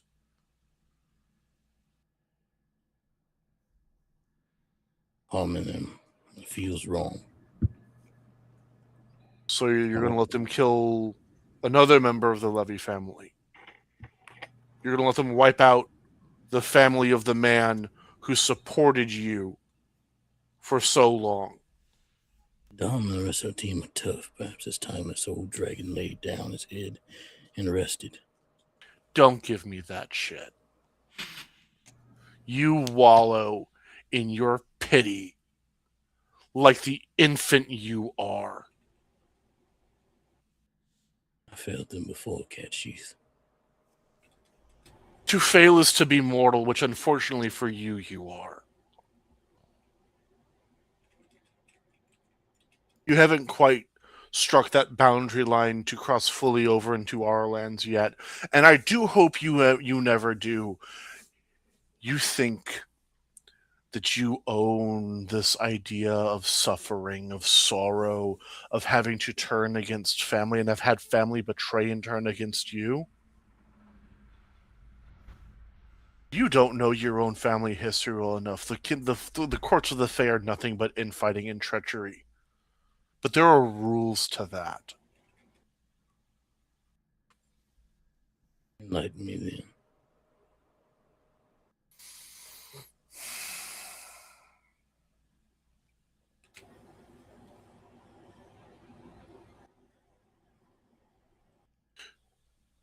You, Jax LaFay, for all of your bluster and for all of your exude strengths, are still just a child fumbling in the dark. You don't even have 200 years on you yet. I forgot that. I forgot that because you are also a warrior who fights as a warrior should, or at least you did until this.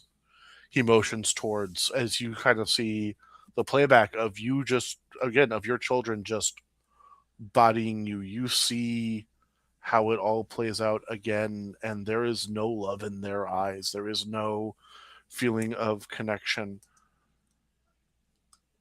You call them your children.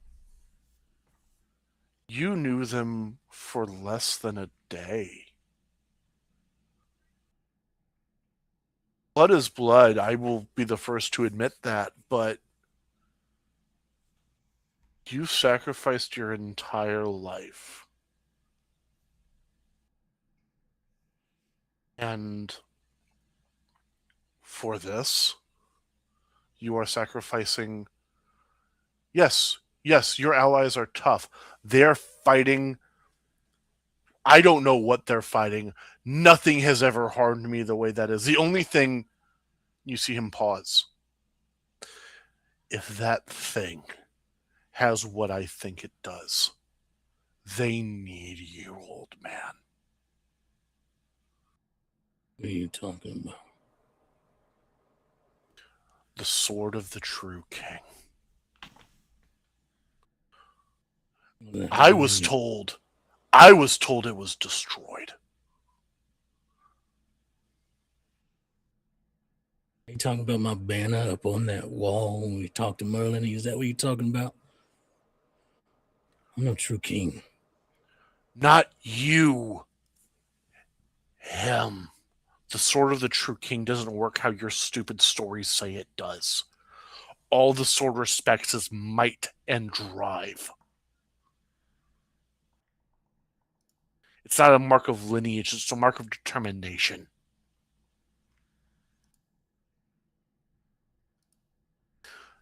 Evil entities have wielded that thing in the past to great ruin.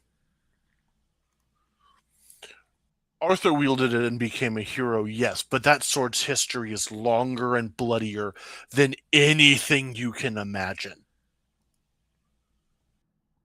And if the Paradox King has his hand on it,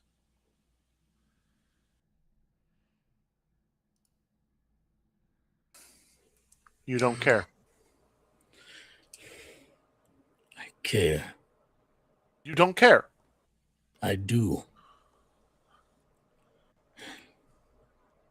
I'm not even saying fight your kids. Leave that to the rest of your group. Maybe not Adam, because Adam will try to kill them for killing Shmuel, which is something you should understand. I understand.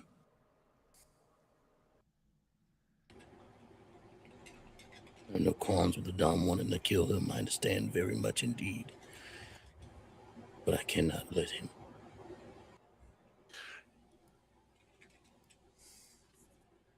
You stand before you at a crossroads, dragon.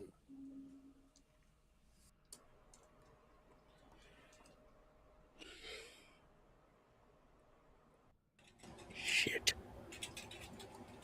I hate you. Every I time hate me too. I'm making sense. I'll sit down and cross my legs and start to meditate.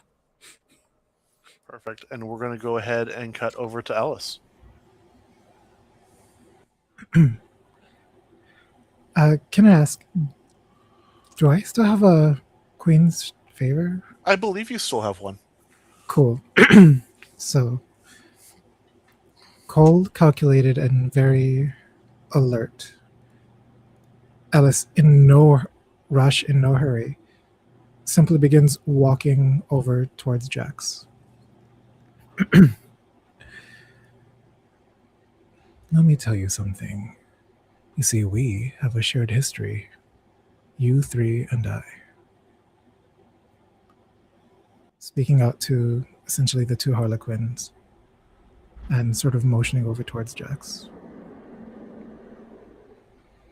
Historians came to my kingdom, saying they want to keep my stories for posterity's sake. They did. And they told my stories around the world. But when it came time to read them, there was no mention of me or my kind. In your stories, we were simply replaced with the word dragon. And you know how names work. I lost some power that day, and I suspect all three of you felt them all the more powerful when it did. And as I finally get to Jax, I kneel down and then sort of crane my head over towards their direction. I will take my power back from all of you very soon. And I would like to use my Queen's Favor to revive Jax. You are allowed. Yeah, I will let you go ahead and rally. So, Jax, actually, and this is something that happens for everybody. Clear any marks of peril that you have. And Jax, your meditation as you hit there, it's almost as if like you have been spiked with adrenaline.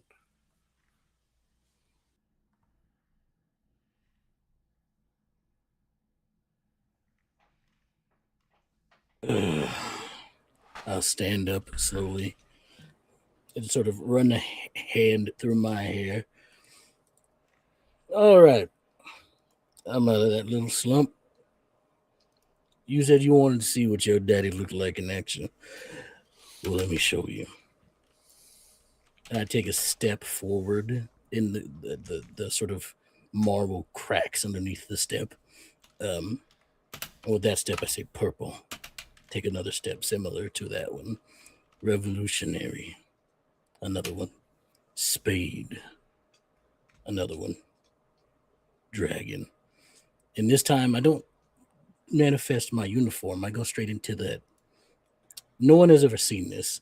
He hasn't taken this form in years. So, when I think he Adam has heard transformed- rumor of it. Probably. Maybe from Shmuel, maybe from others who have seen it, but he hasn't taken the form in a while. So far, it's just been a lot of hearsay and remembrance. But finally, for the first time in decades, he grows in height to about 10 feet tall. his wings expand, his body becomes more dragon. He can walk on either 4 or 2 legs, and his face transforms into a snout. Steam comes from his nose, and he speaks in a deep growl. He says, "Time to discipline the children." And yeah, I grab who's in front of me? Who's this one? Gabrielle. Yeah. I don't grab her face, but I do clothesline her, because if it was my son, I would have grabbed his face and thrown him to the ground. Go ahead and roll street vigor roll for me for that one. All of this is non-lethal, by the way. I'm just trying to knock 100%. 100%. No, 4 dice don't exist, I say. Because I dropped it. All right, let's see. You said vigor? Yep. Well, I'll tell you something there. That's not what I rolled. I got a 3 on What'd you get? I'm sorry. I got a 3 on the die. Oh, I got a juice. I got a juice. You do have a juice. I'm gonna use that juice, y'all. Juice is coming up. We're using a different die though, because ayo. That's a 7. Perfect. And you are able to just stringline her straight up. And it sends her flying, and as the rifle leaves her hand and comes clattering to the ground, you see where the rifle was your son pops up and shoots to try and grab his sister. And as they do, you see your son toss this vial of liquid in front of him, and where it cracks down, this almost portal-like circle of ooze appears as he scoops her up, turns over his shoulder, glaring at you as they dive in. Gone.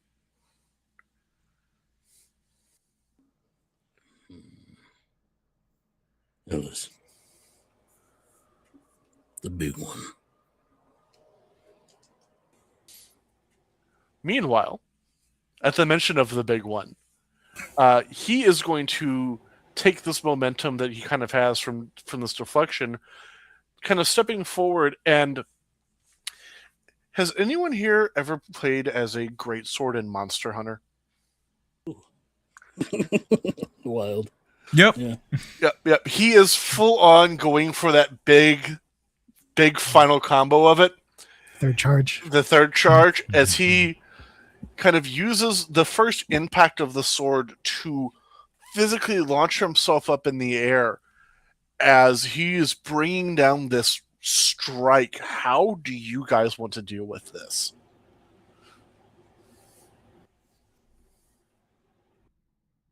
Thoughts? Every attack against him has disadvantage.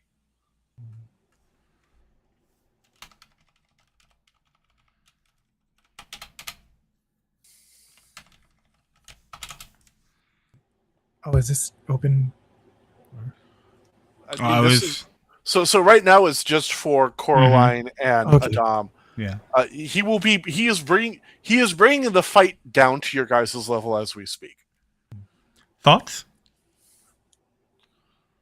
Well, is he coming at us with this? Or? He is coming down. He's down meteoring at you. at us. Correct. Oh, Yeah. I think Coraline is shoving Adam out of the way and getting the hell out of the way herself.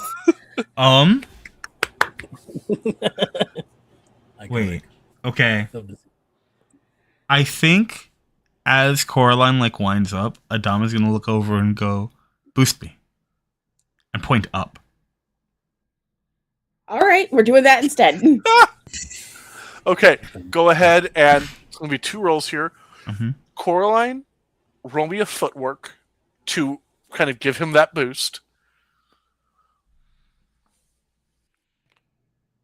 That's a hero. So she uses, it's a combination of her own strength as henchman and her magic and all of that kind of working together. She catapults you up.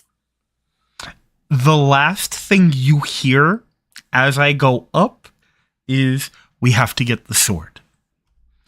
As I'm going up, I am transforming my spear into the lance. Okay. I am attempting to thrust upwards at his shoulder, the non-weapon wielding shoulder, Okay. to force his body vertical so that all the weight is coming down on the blade in Okay. hopes that someone will be able to capitalize on that, because that's all I Okay. got. So you are rolling at disadvantage. Yup. I believe in you. What am I rolling? Let's go ahead and just do this one as a straight dueling. Okay. Okay, first one's a 5. Okay. Second one's a 6, which is also my hero. So you get the 5. Get the You do 5. Get the 5 off. So what happens is you hit on the arm. And for a second there, it looks like it's going to work. And you see the armor crack.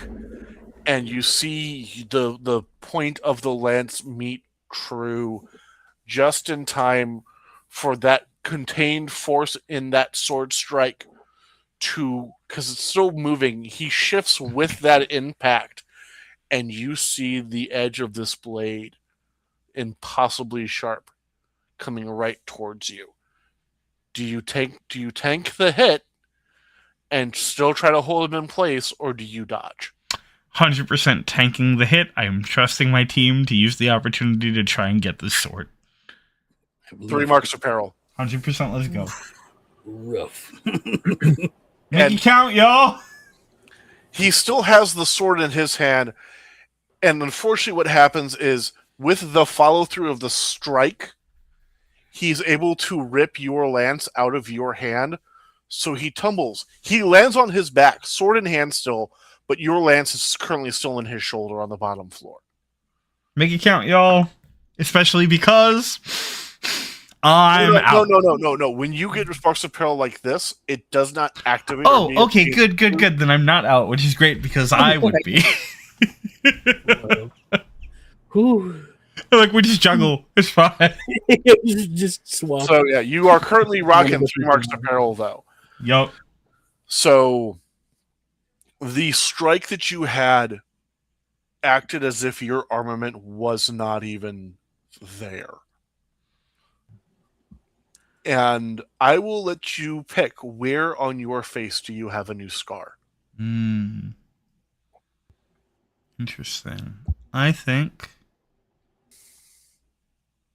it is just fully up across the cheek, like this. Okay. I think actually it comes up under, so it's Under the from eye? the eye just down, like it just barely missed the eye. Anyone who sees the like crack in the helmet sees the blood coming out from what looks like Adam's eye, and it does look like maybe Adam has lost an eye. Yeah. That's a good scar. That's a good one. That's a good scar. So yeah, then for the two of you down there, for this one moment, you have a chance. What do you do? And Adam definitely doesn't stick the landing here. just so we're all on the same page. Fully like hits the ground, bounces a little bit, slides back. Hasn't gotten up yet. I'll let Ellis go first here.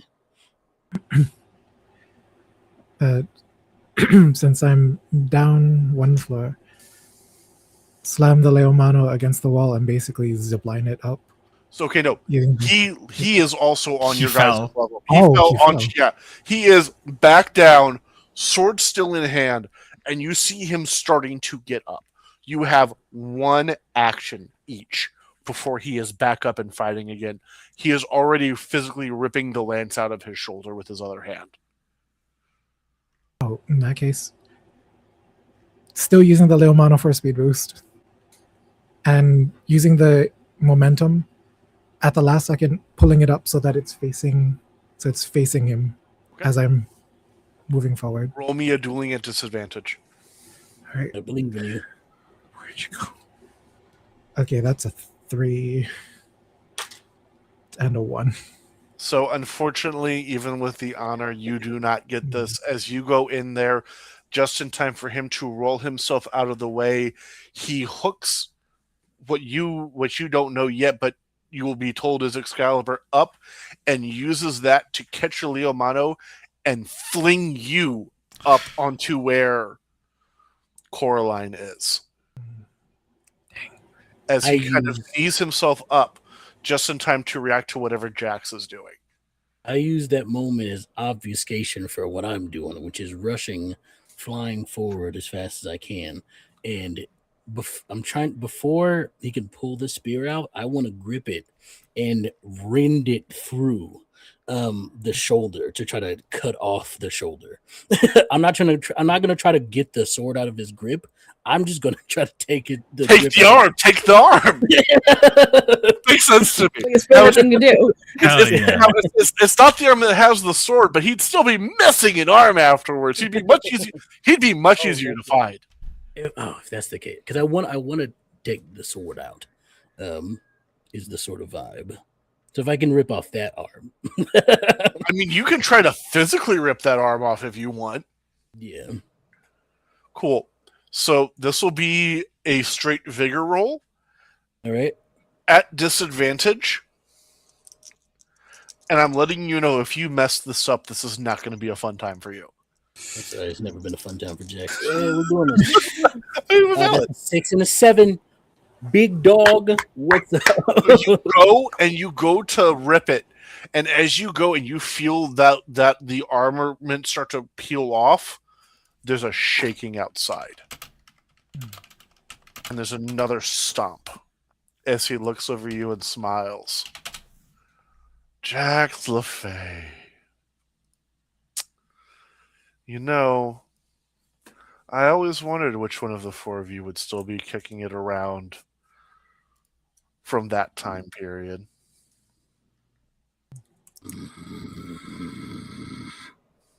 Well, I'm still right.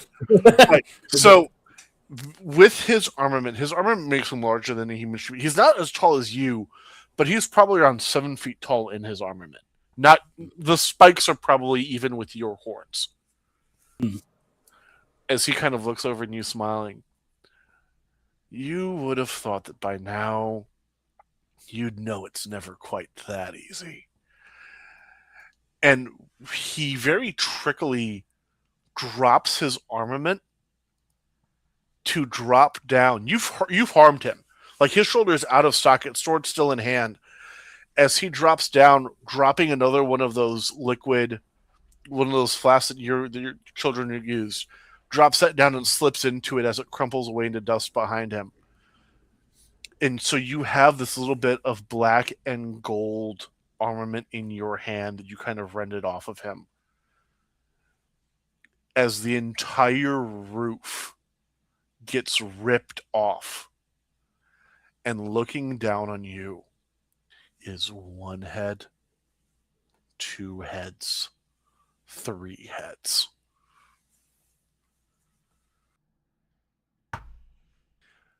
There is a massive, canned individual.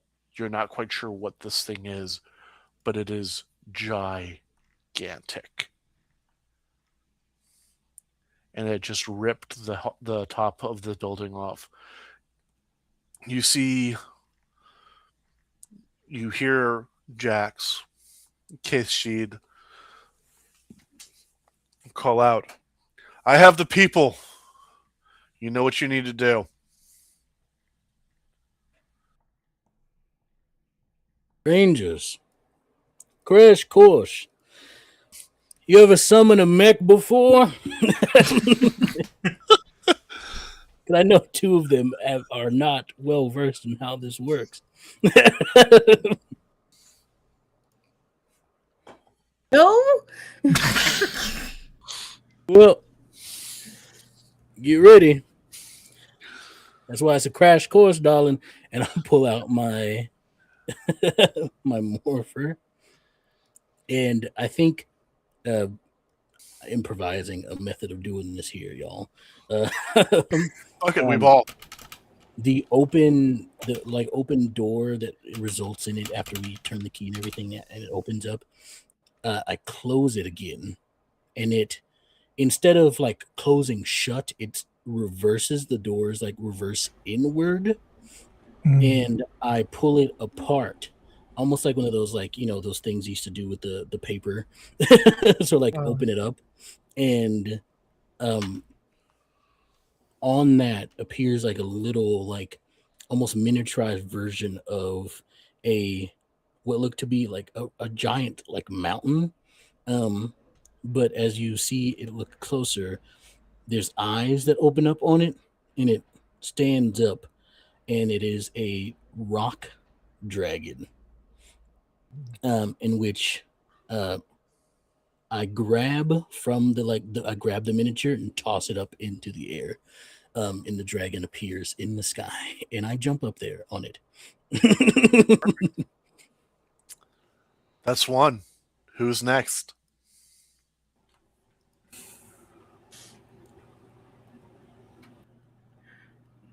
Coraline looks around kind of bewilderedly and just tries to follow Jax's example. So she pulls out the morpher and clicks it and pulls out the cute little tiny phoenix and is like, and it just flies up and starts and gets into a bigger one. And she goes, okay. And then she looks back at the other two and look up at this now phoenix thing and parkours her way up and in.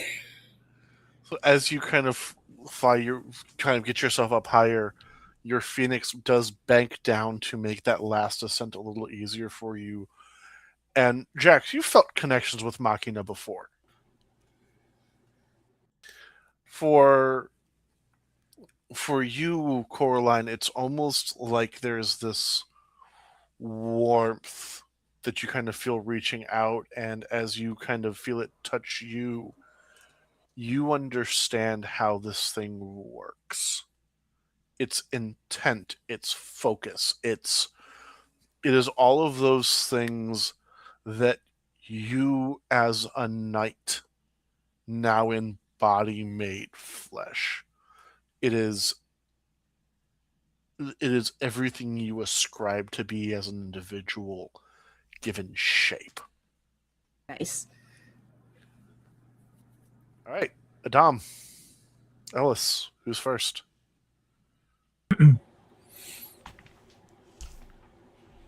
After you. No, Adam. please. Oh, So polite. Well then. Looks like my work here is never done. The morpher opens and closes again. And there's a sudden sort of momentary flash from the helmet. And almost like the body jerks as a reaction to it. What looks like a salamander with these yellow, it's mostly black scales with yellow lines streaking all the way down in different, more tribal-esque designs. And Alice steps onto it, and it raises Alice up using this really long tongue onto itself and then rolls out. I think Adam sort of scrambles back to his feet. I don't think scrambles. I don't think there's enough agility and vigor left in him for that. So, but I do think that they sort of pull themselves back up to their feet and similarly go through the process with the morpher. A bit more practiced, obviously, than Coraline is, because they were aware that one day this is something they'd have to do. And I think the training prepares you for it, but you don't know until you've done it what exactly is going to be coming out of your morpher. Sure. But I meant the process more than anything Right. else. And as that aim comes out and is sort of tossed, there is that like rumble outside as it sort of like approaches. And it is this long, large, very like crimson red with similarly with streaks of sort of like silver and gold. And I think that instead of like running their way up it or jumping up it or anything, there is a slot by one of the front legs where the spear perfectly fits, and then rises almost like a gear, like clockwork, and just like pulls and brings them up and to the head. And as you guys now in your machina face down this equally gigantic threat, you do see that from your different perspectives that Kashid has been following through with his word, getting people out through the shadow ways and the back ways, that you should be cleared for a combat of this scale.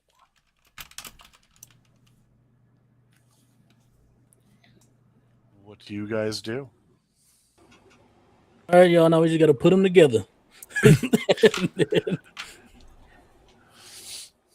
So so we're not going to be doing that this episode. Gotcha. No gatai. No gatai this episode. He's going to wait for another day. So as individuals, for all of you, because outside of Jax, this is your first time using this part of the game, it works very much as it normally would. You still use the same die for it.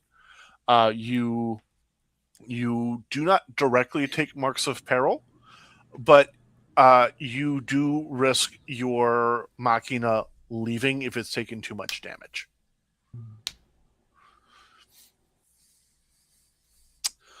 So yeah, this again very very humanoid kind of giant form that just tore the roof off still has part of it in its hand as it takes and it swings part of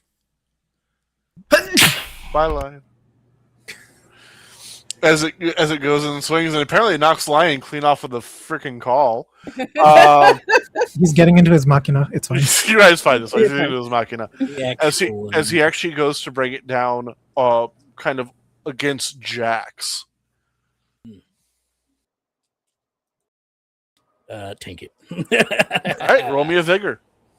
This is what I do. I tank it.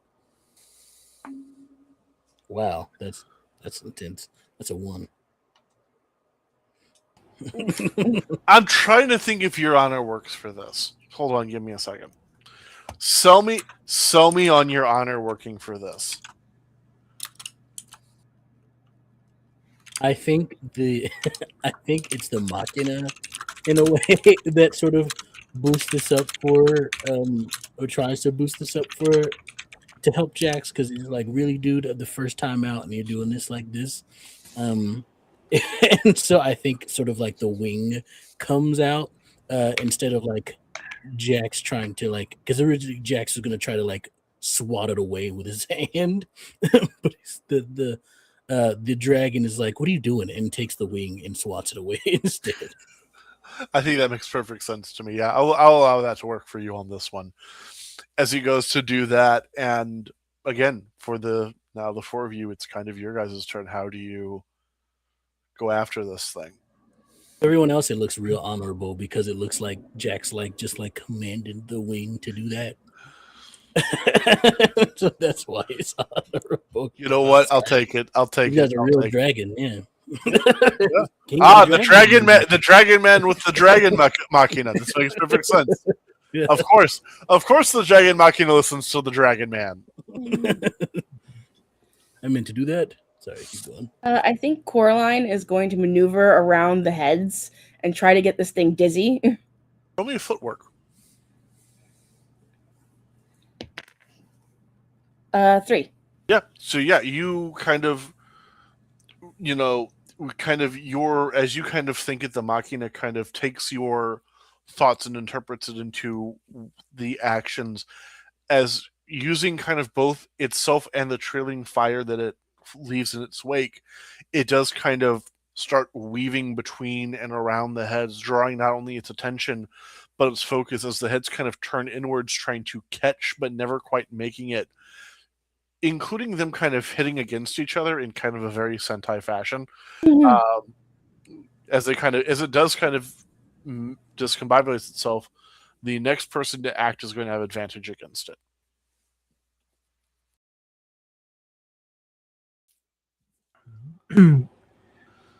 With the Mo'o being low to the ground, very, salamander-like, I'm going to have, or Ellis would have the Mo'o, or ask the Mo'o, to sort of spin so that it can hit the creature's legs with the tail end of it, sort of tripping it as it's being made dizzy.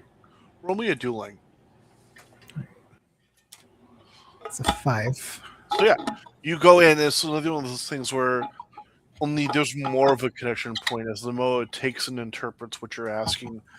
As it doesn't spin itself all the way around, but it does go ahead and when it goes and does that side step, it does whip its tail around enough to kind of catch the foot as it's trying to readjust to get a better angle to try and snap Coraline out of the air.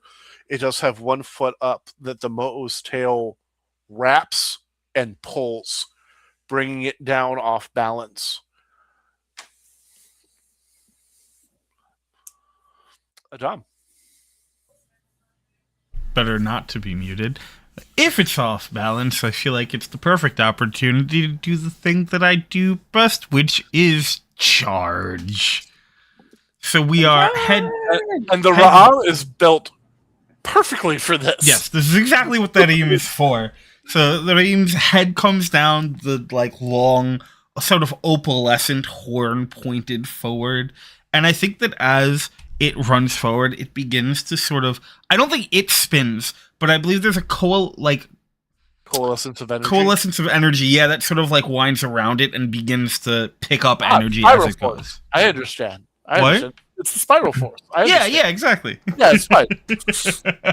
Who the hell do you think I am? I get it, 100%. Let's go. Hey, awesome. And yeah, no, I think that spiral energy. And I think that as it kind of as it's charging and building up that energy, it starts as just that line, but as it kind of completes that spiral, it kind of flares, and it creates this almost like an over projection of almost like a slipstream in and of itself as it hits and makes contact, sending the spear point driving straight into it, causing it to seize up for a moment as that dispersal of energy. So, is there anything special about a Reim's horn? Nothing horn? inherently, no. It's Okay. just the yeah. Cool. So as it kind of strabs it in, and that dispersal of energy kind of racks through this thing's just system, it tries to pull itself up, and as it does kind of force the Reim kind of onto its back legs as it's kind of getting itself back up, as it kind of pulls the Reim out, and this thick black ichor just kind of pools out of the wound. For those of you who have seen it before, what motor oil looks like, it's very similar to this thick black tarry. If you've ever seen a car that's 30,000 miles overdue, the oil is just this thick, gunky, tar-like substance as it kind of just oozes out of that opening, as it kind of, this low wheezing growl releases from all three heads as it kind of circles back around the four of you. And the three heads start howling as they all turn together, and the noise waves overlap with each other, shifting and shaking, creating this harmonic force behind it that kind of rattles and shakes, and anything kind of trapped within this centralized blast is not going to have a good time as it goes, and it's going to make a sweeping motion across, trying to get all of you in one go. What are your guys' reactions?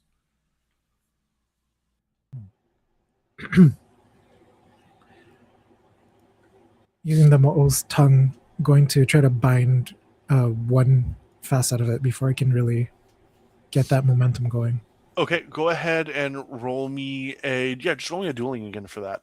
I think this works for doing a precision movement like that. And 4. 4?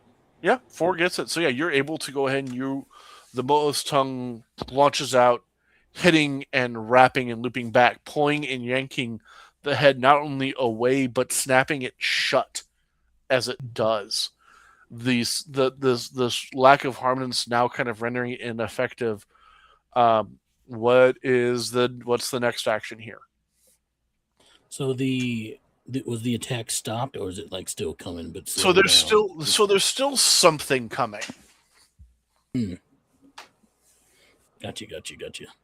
Is it like it's like a swing? You said. So like it's swinging something. It was going to be going for a blast of energy of like concentrated audible energy. With that other head gone, now it's almost as if it's trying to charge something up. You see what almost looks like heat building up in the 2 remaining open maws.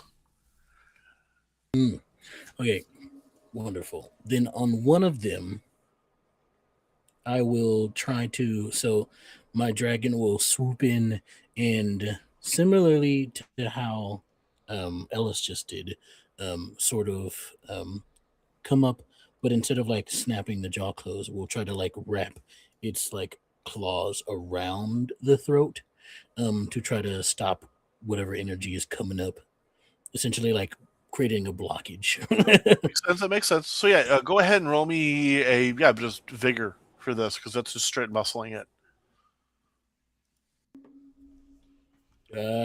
No, that's a 4.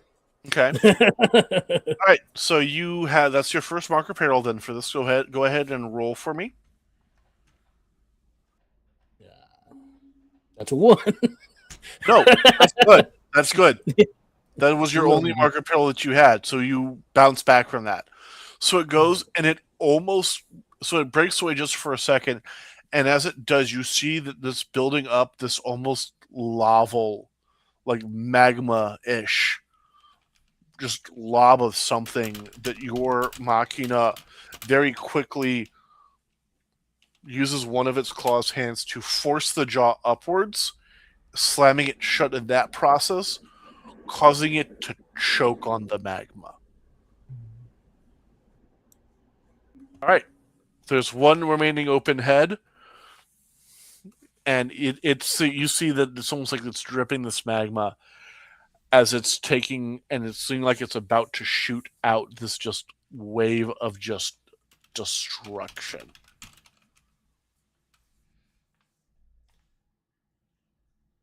I guess Coraline's Machina is going to swoop down and try and like claw at its eyes to make it not do that. So yeah, go ahead and roll me a. Go ahead and roll me a footwork for that. 4. So you hit your hero and you go in, and again, it's with the Machina, it's almost as if, because it is, in response to all of your intent and your thought and your motion, as you go in and the talons rake right across the eyes, causing the head to reel back. Adam, that's a real nice big empty target now. Yep. Yeah, I think this time, instead of like fully spearing into it, though, I think there is that run up, and I think just as it gets close, the mouth sort of opens a bit, and that same sort of spiral energy is building in there, and there are particles that are sort of coming in from vents along the neck and the head, and I'm just going to attempt to pour this like orange and like red and like green what look like flames into it. Okay, fuck yeah. Go ahead and it'd be a dueling. Go ahead and roll me a dueling for that. Let's do it. That's a 4. Yeah. So you just you as you kind of pull up, and it just emulates this thing, and it's emulating from just the flame catches, and then you see it catches where that wound was earlier, and it's like that just shoots inside of it as it kind of burns from the inside out. And as it all falls away, you see a figure just kind of fall out from the center of this thing, gasping and crawling and just hacking up.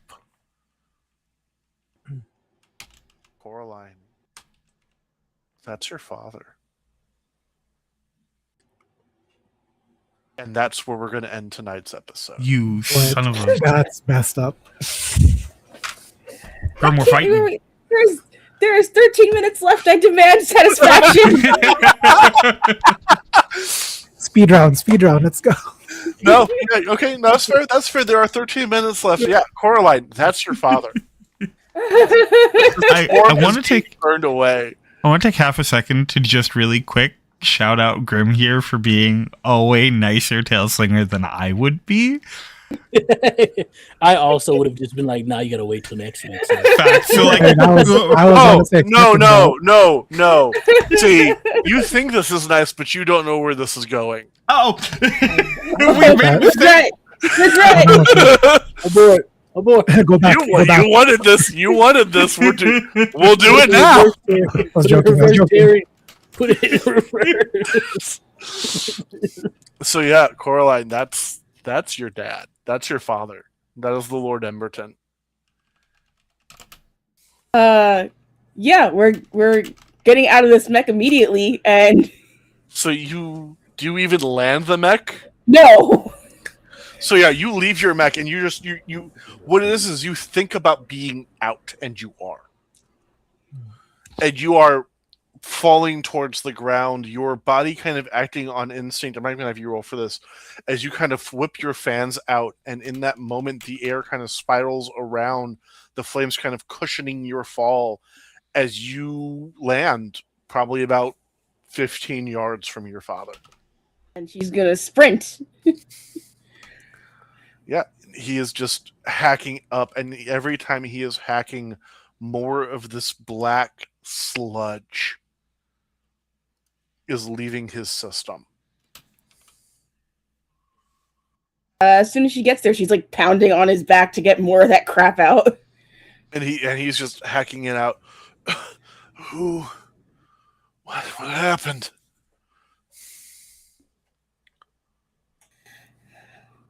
Oh gods. Are you all right? Who are you? Breathe now. And as he does on that last one, this last large hacking up, it is an almost impossibly large wad of this blackness that kind of unfurls itself a little bit, sees you, and then starts scurrying away.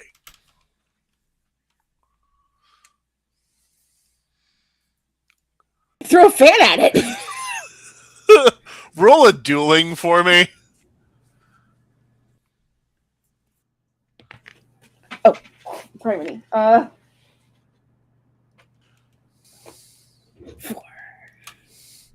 So yeah, you flick your wrist, you send this fan going after it, which is your hero because you are still henshin. So you flick your wrist, and this fan kind of ignites along the edge as you cleanly bisect this thing as it oozes out and just flakes apart, dissipating on the wind.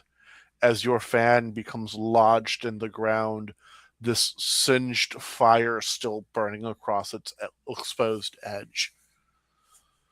God damn it! As you see your father just take this huge breath. Oh God, it's over. Oh, it's over. Oh, it's over. Yes, and you will leave that club you're part of and never look back. It wasn't a club.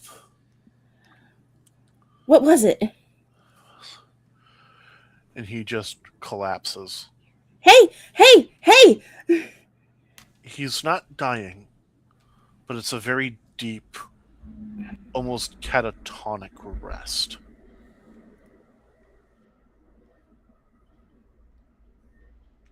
And she's panicking, looking for help from somebody or something or anything. Adam, I think, is just a couple steps behind. Helmet off, but Yeah. the big gash still. Yep. Oh yeah, it is. That is not healed at No, all. yeah. You know, although from this angle, you can tell that while the eyelid is slit, the eye is fine. And so, yeah, Coraline, you're looking around and you see Adam coming up, and then you see Adam.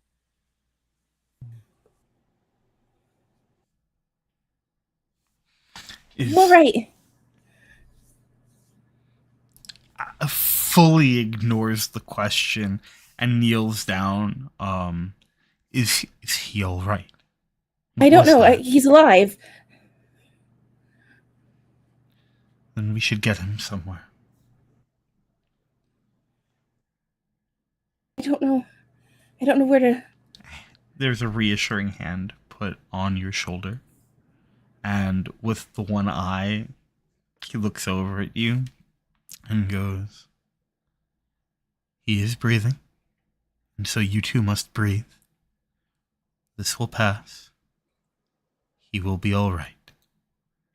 We just have to figure out where he can rest and be seen after. Yes?" Yes. And then a little, squeeze. I will also jump down by now. And he's caught. I've seen this before, right? This is Maximov's bullshit. Maximov. We've seen people do this. We've seen someone do this to people before. There's a way out, but honestly, it was the people that did this that saved them last time. So let's see what we can do. What happens to them after? Don't know. Like I said, what happened was a couple people got this done to them, and the same people that did this to them, we found out later, at least, it was those same people were the ones who got them out of it. And as far as we understand, one of them at least had hallucinations, visions while they were unconscious of people close to them, tempting them to join the Shadow King.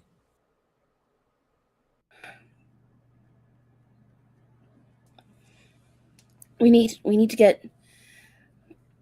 Everybody needs medical attention. We need to go. We need to get him settled. And then we can see who can best take a look at him. Ellis, what are you doing in this moment? Ellis says, step out of his machina, and as he's walking over towards the scene, the machina sort of sinks into the ground like it's water, and as it's sinking on it, takes one last peer at the dragon machina that's also leaving. Then when Ellis gets there, Ellis uses the key to open up one of the doorways that we have access to, grabs Lord Emberton, Lord right? Emberton, yeah. And then before anyone else can show up, starts getting everybody in through the door so we can get to a safer place, away from prying eyes and away from people who don't know who we are just yet.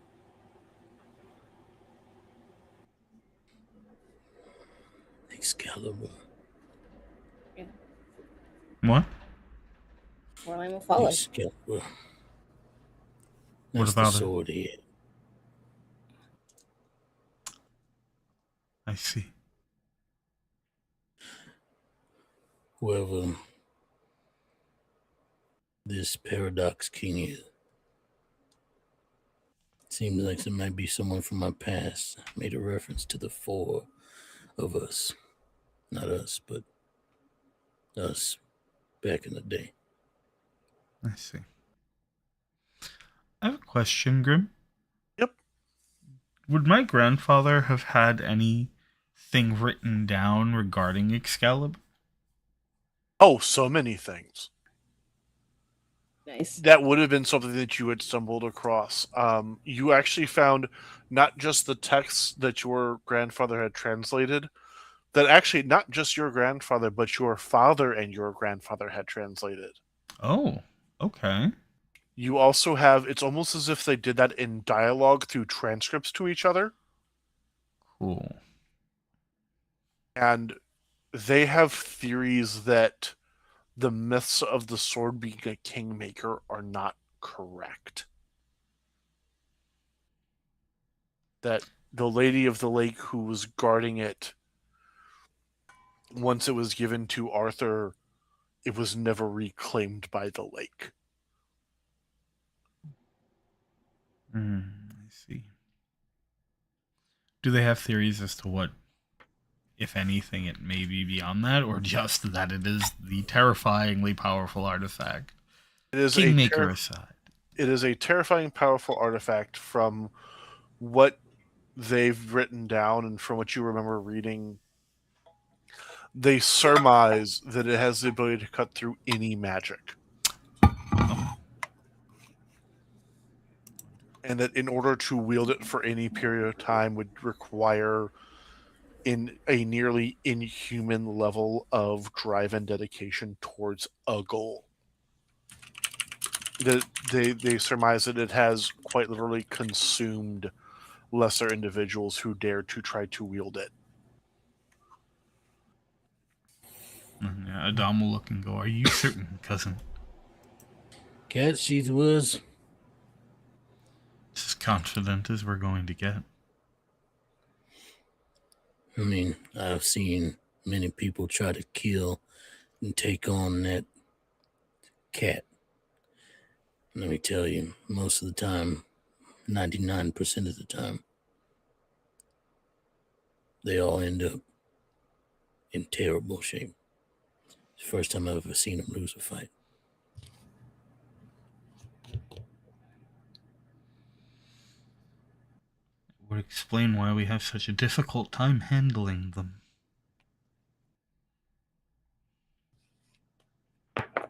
Let's take Coraline's father back to my house.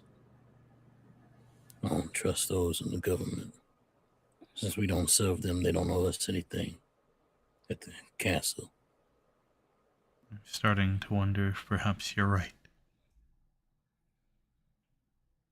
The rest of my house is gifted to me by Nimue. Perhaps some of her protection still lies on it. Is that acceptable to you, Lady Emberton? Yes.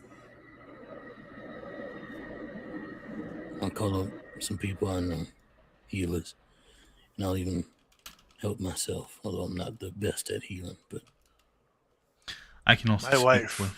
So you do hear my wife will be by to help attend to him. Castide, panting and tired, flops into one of the chairs of the underground grotto you guys have access to. I tagged along if you didn't mind. yeah, There are too many who wish to claim my seat for me to be found in such a manner. you can rest here as much as you need to. They kind of lift themselves up and over, kind of straggling over. Keshin has always been able to sniff out booze. They pour themselves a glass and down it real quick. I appreciate the offer. I'll be here for a time. If you're moving on to somewhere else from here, I'll consider it. I'll rest here and act as a guardian to confuse them in case anyone else shows up. Go and be well. Rest, lick your wounds. This isn't the end of this.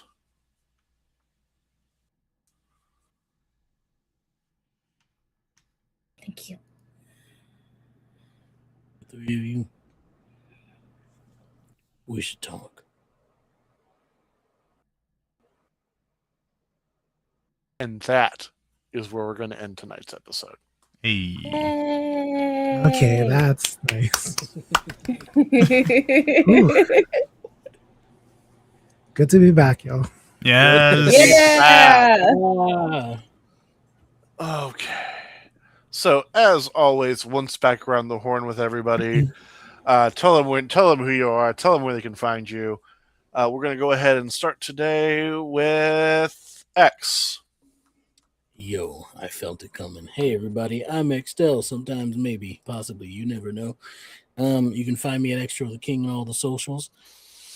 I am a resident Tales Slinger here at Tales from the Table Studios, and also the social media manager here. And just so you can catch me on a plethora of shows that are on this channel, such as the past table of this game, of Knights of Magic and Mystery, where I play Young Jax, who's very much more hot-headed, if you can believe it or not, and a lot less dark and broody. But you can also catch me where I tail sling for Sundered Skies, in which you can find Lion at the table, as well as Cass, who's the tail slinger for the other table for this game.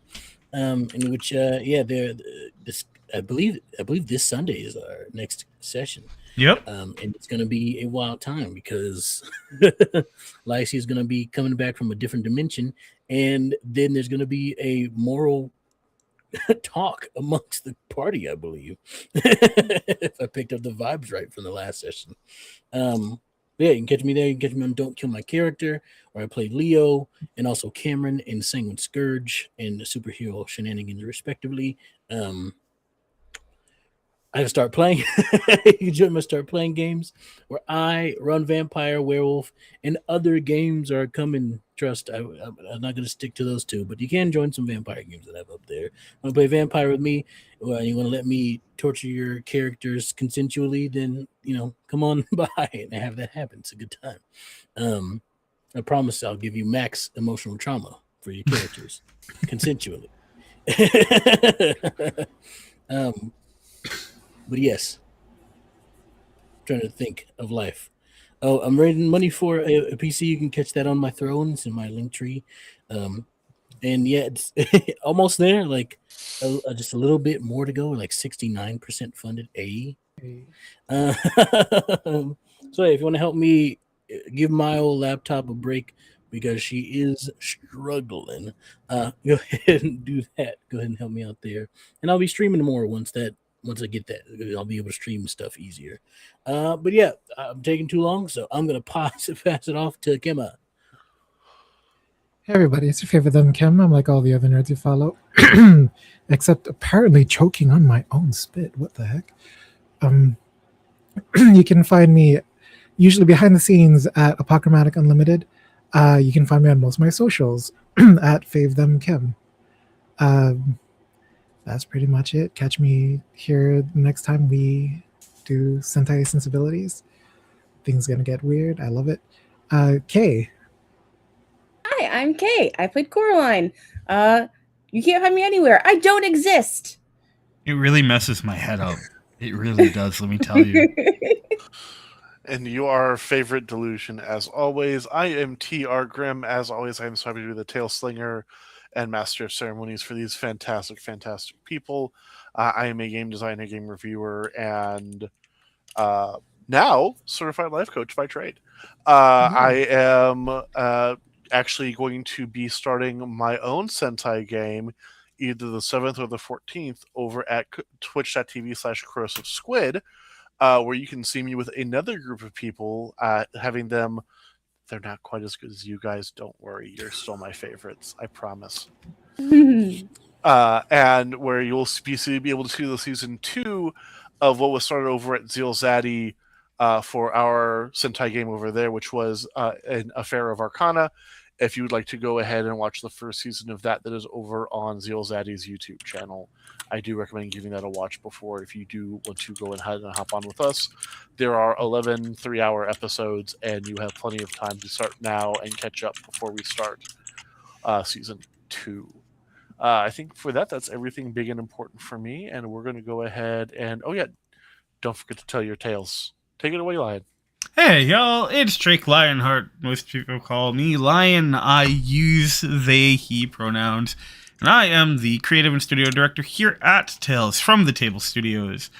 I had the absolute pleasure of playing Adam Levy today, and at least for a few more times, I hope, unless I die, which would be very sad.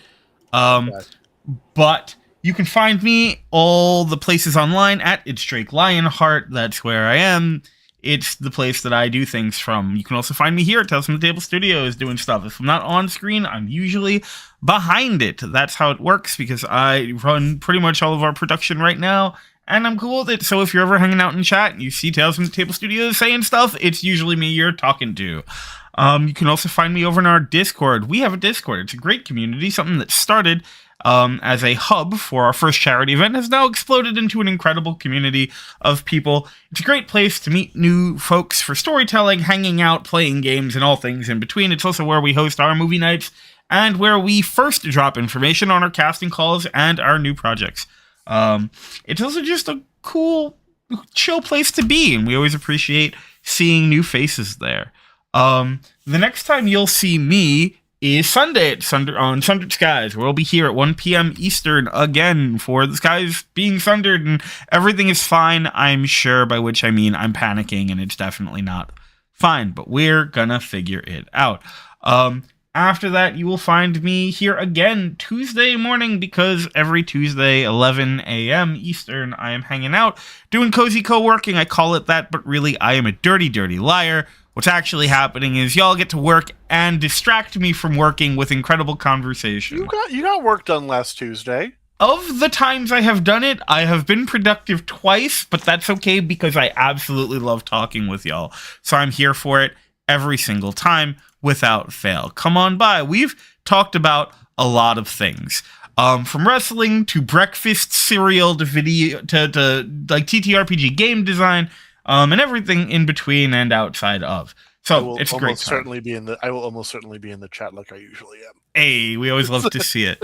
And then after that, you will find me Wednesday for over on Live from the Apocalypse. Oh, we have a raid. Hi, Raiders. Sorry, we are just wrapping up, but we really appreciate it. Guys. We're gonna find somewhere to send y'all. Don't you worry.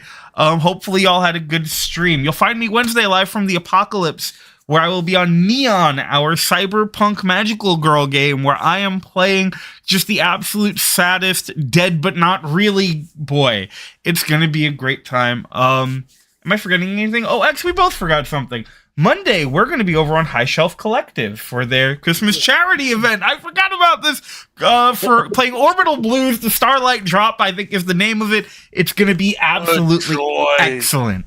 Orbital Blues is a great choice. I'm jealous. So we've got a whole... You can catch Lion, I, and Q there. Yes, Q will also be there. Then we're going to be doing a movie night in the community server on the 19th at 9 p.m. We're doing Violent Night because what else says Christmas like David Harbour playing Viking Santa murdering a bunch of criminals? It's a fun movie and you should come check it out. I think that's just about everything that I have to go for. So we're going to disappear in a moment, but I'm going to ask you to do me a favor.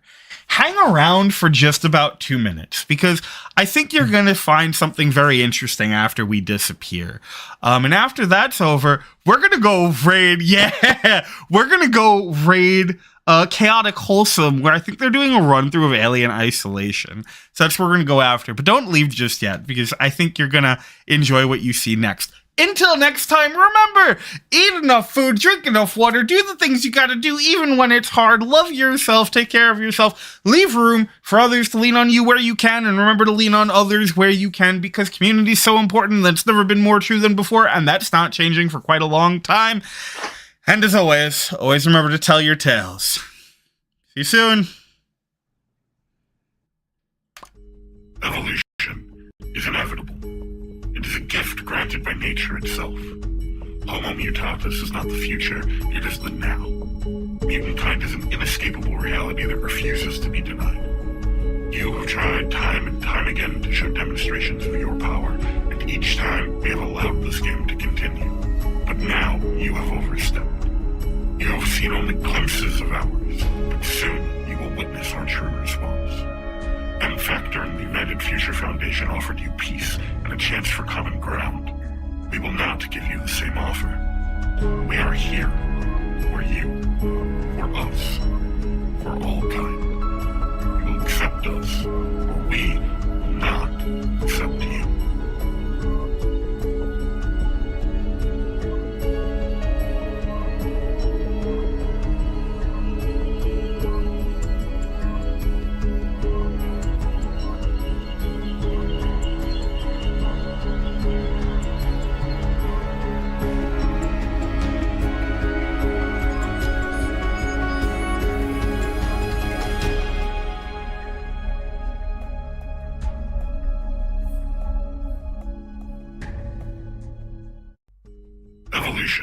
is inevitable. It is a gift granted by nature itself. Homo mutatis is not the future, it is the now. Mutant kind is an inescapable reality that refuses to be denied. You have tried time and time again to show demonstrations of your power,